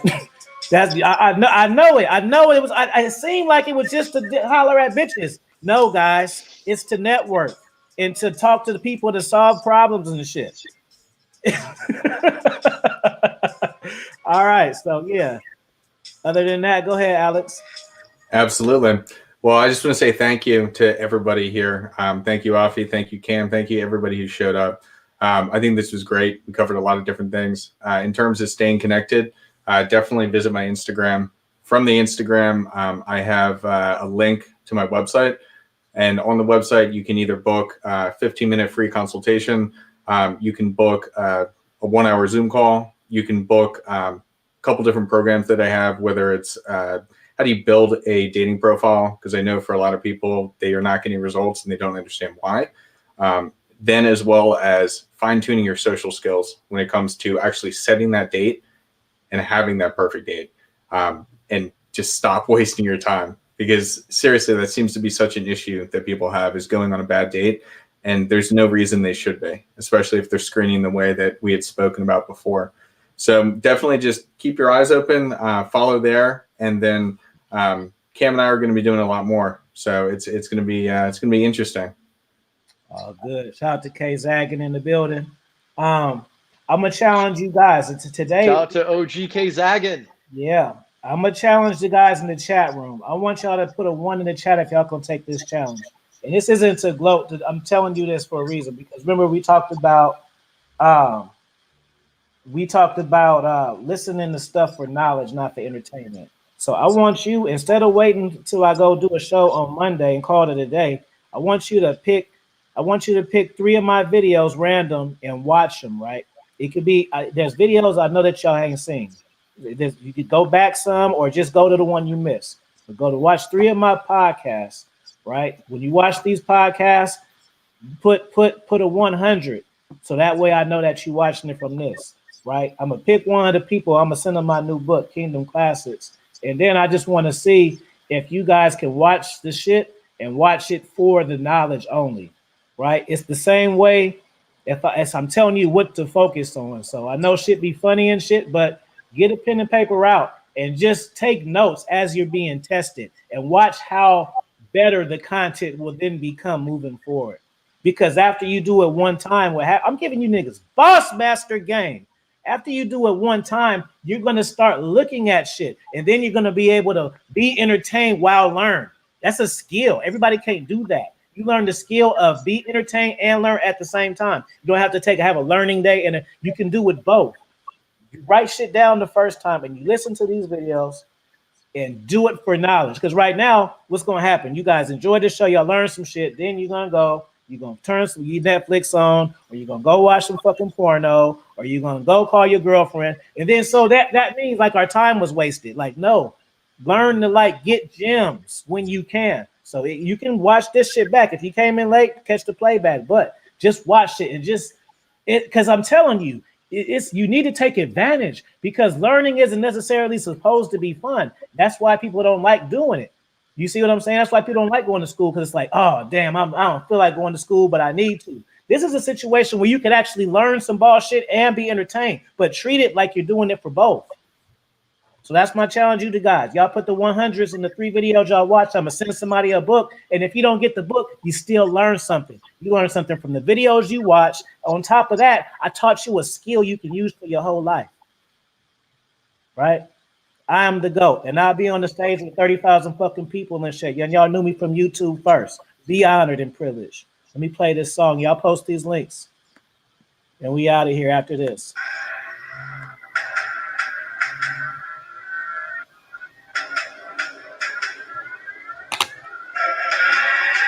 Make sure y'all drop a comment after the video is over.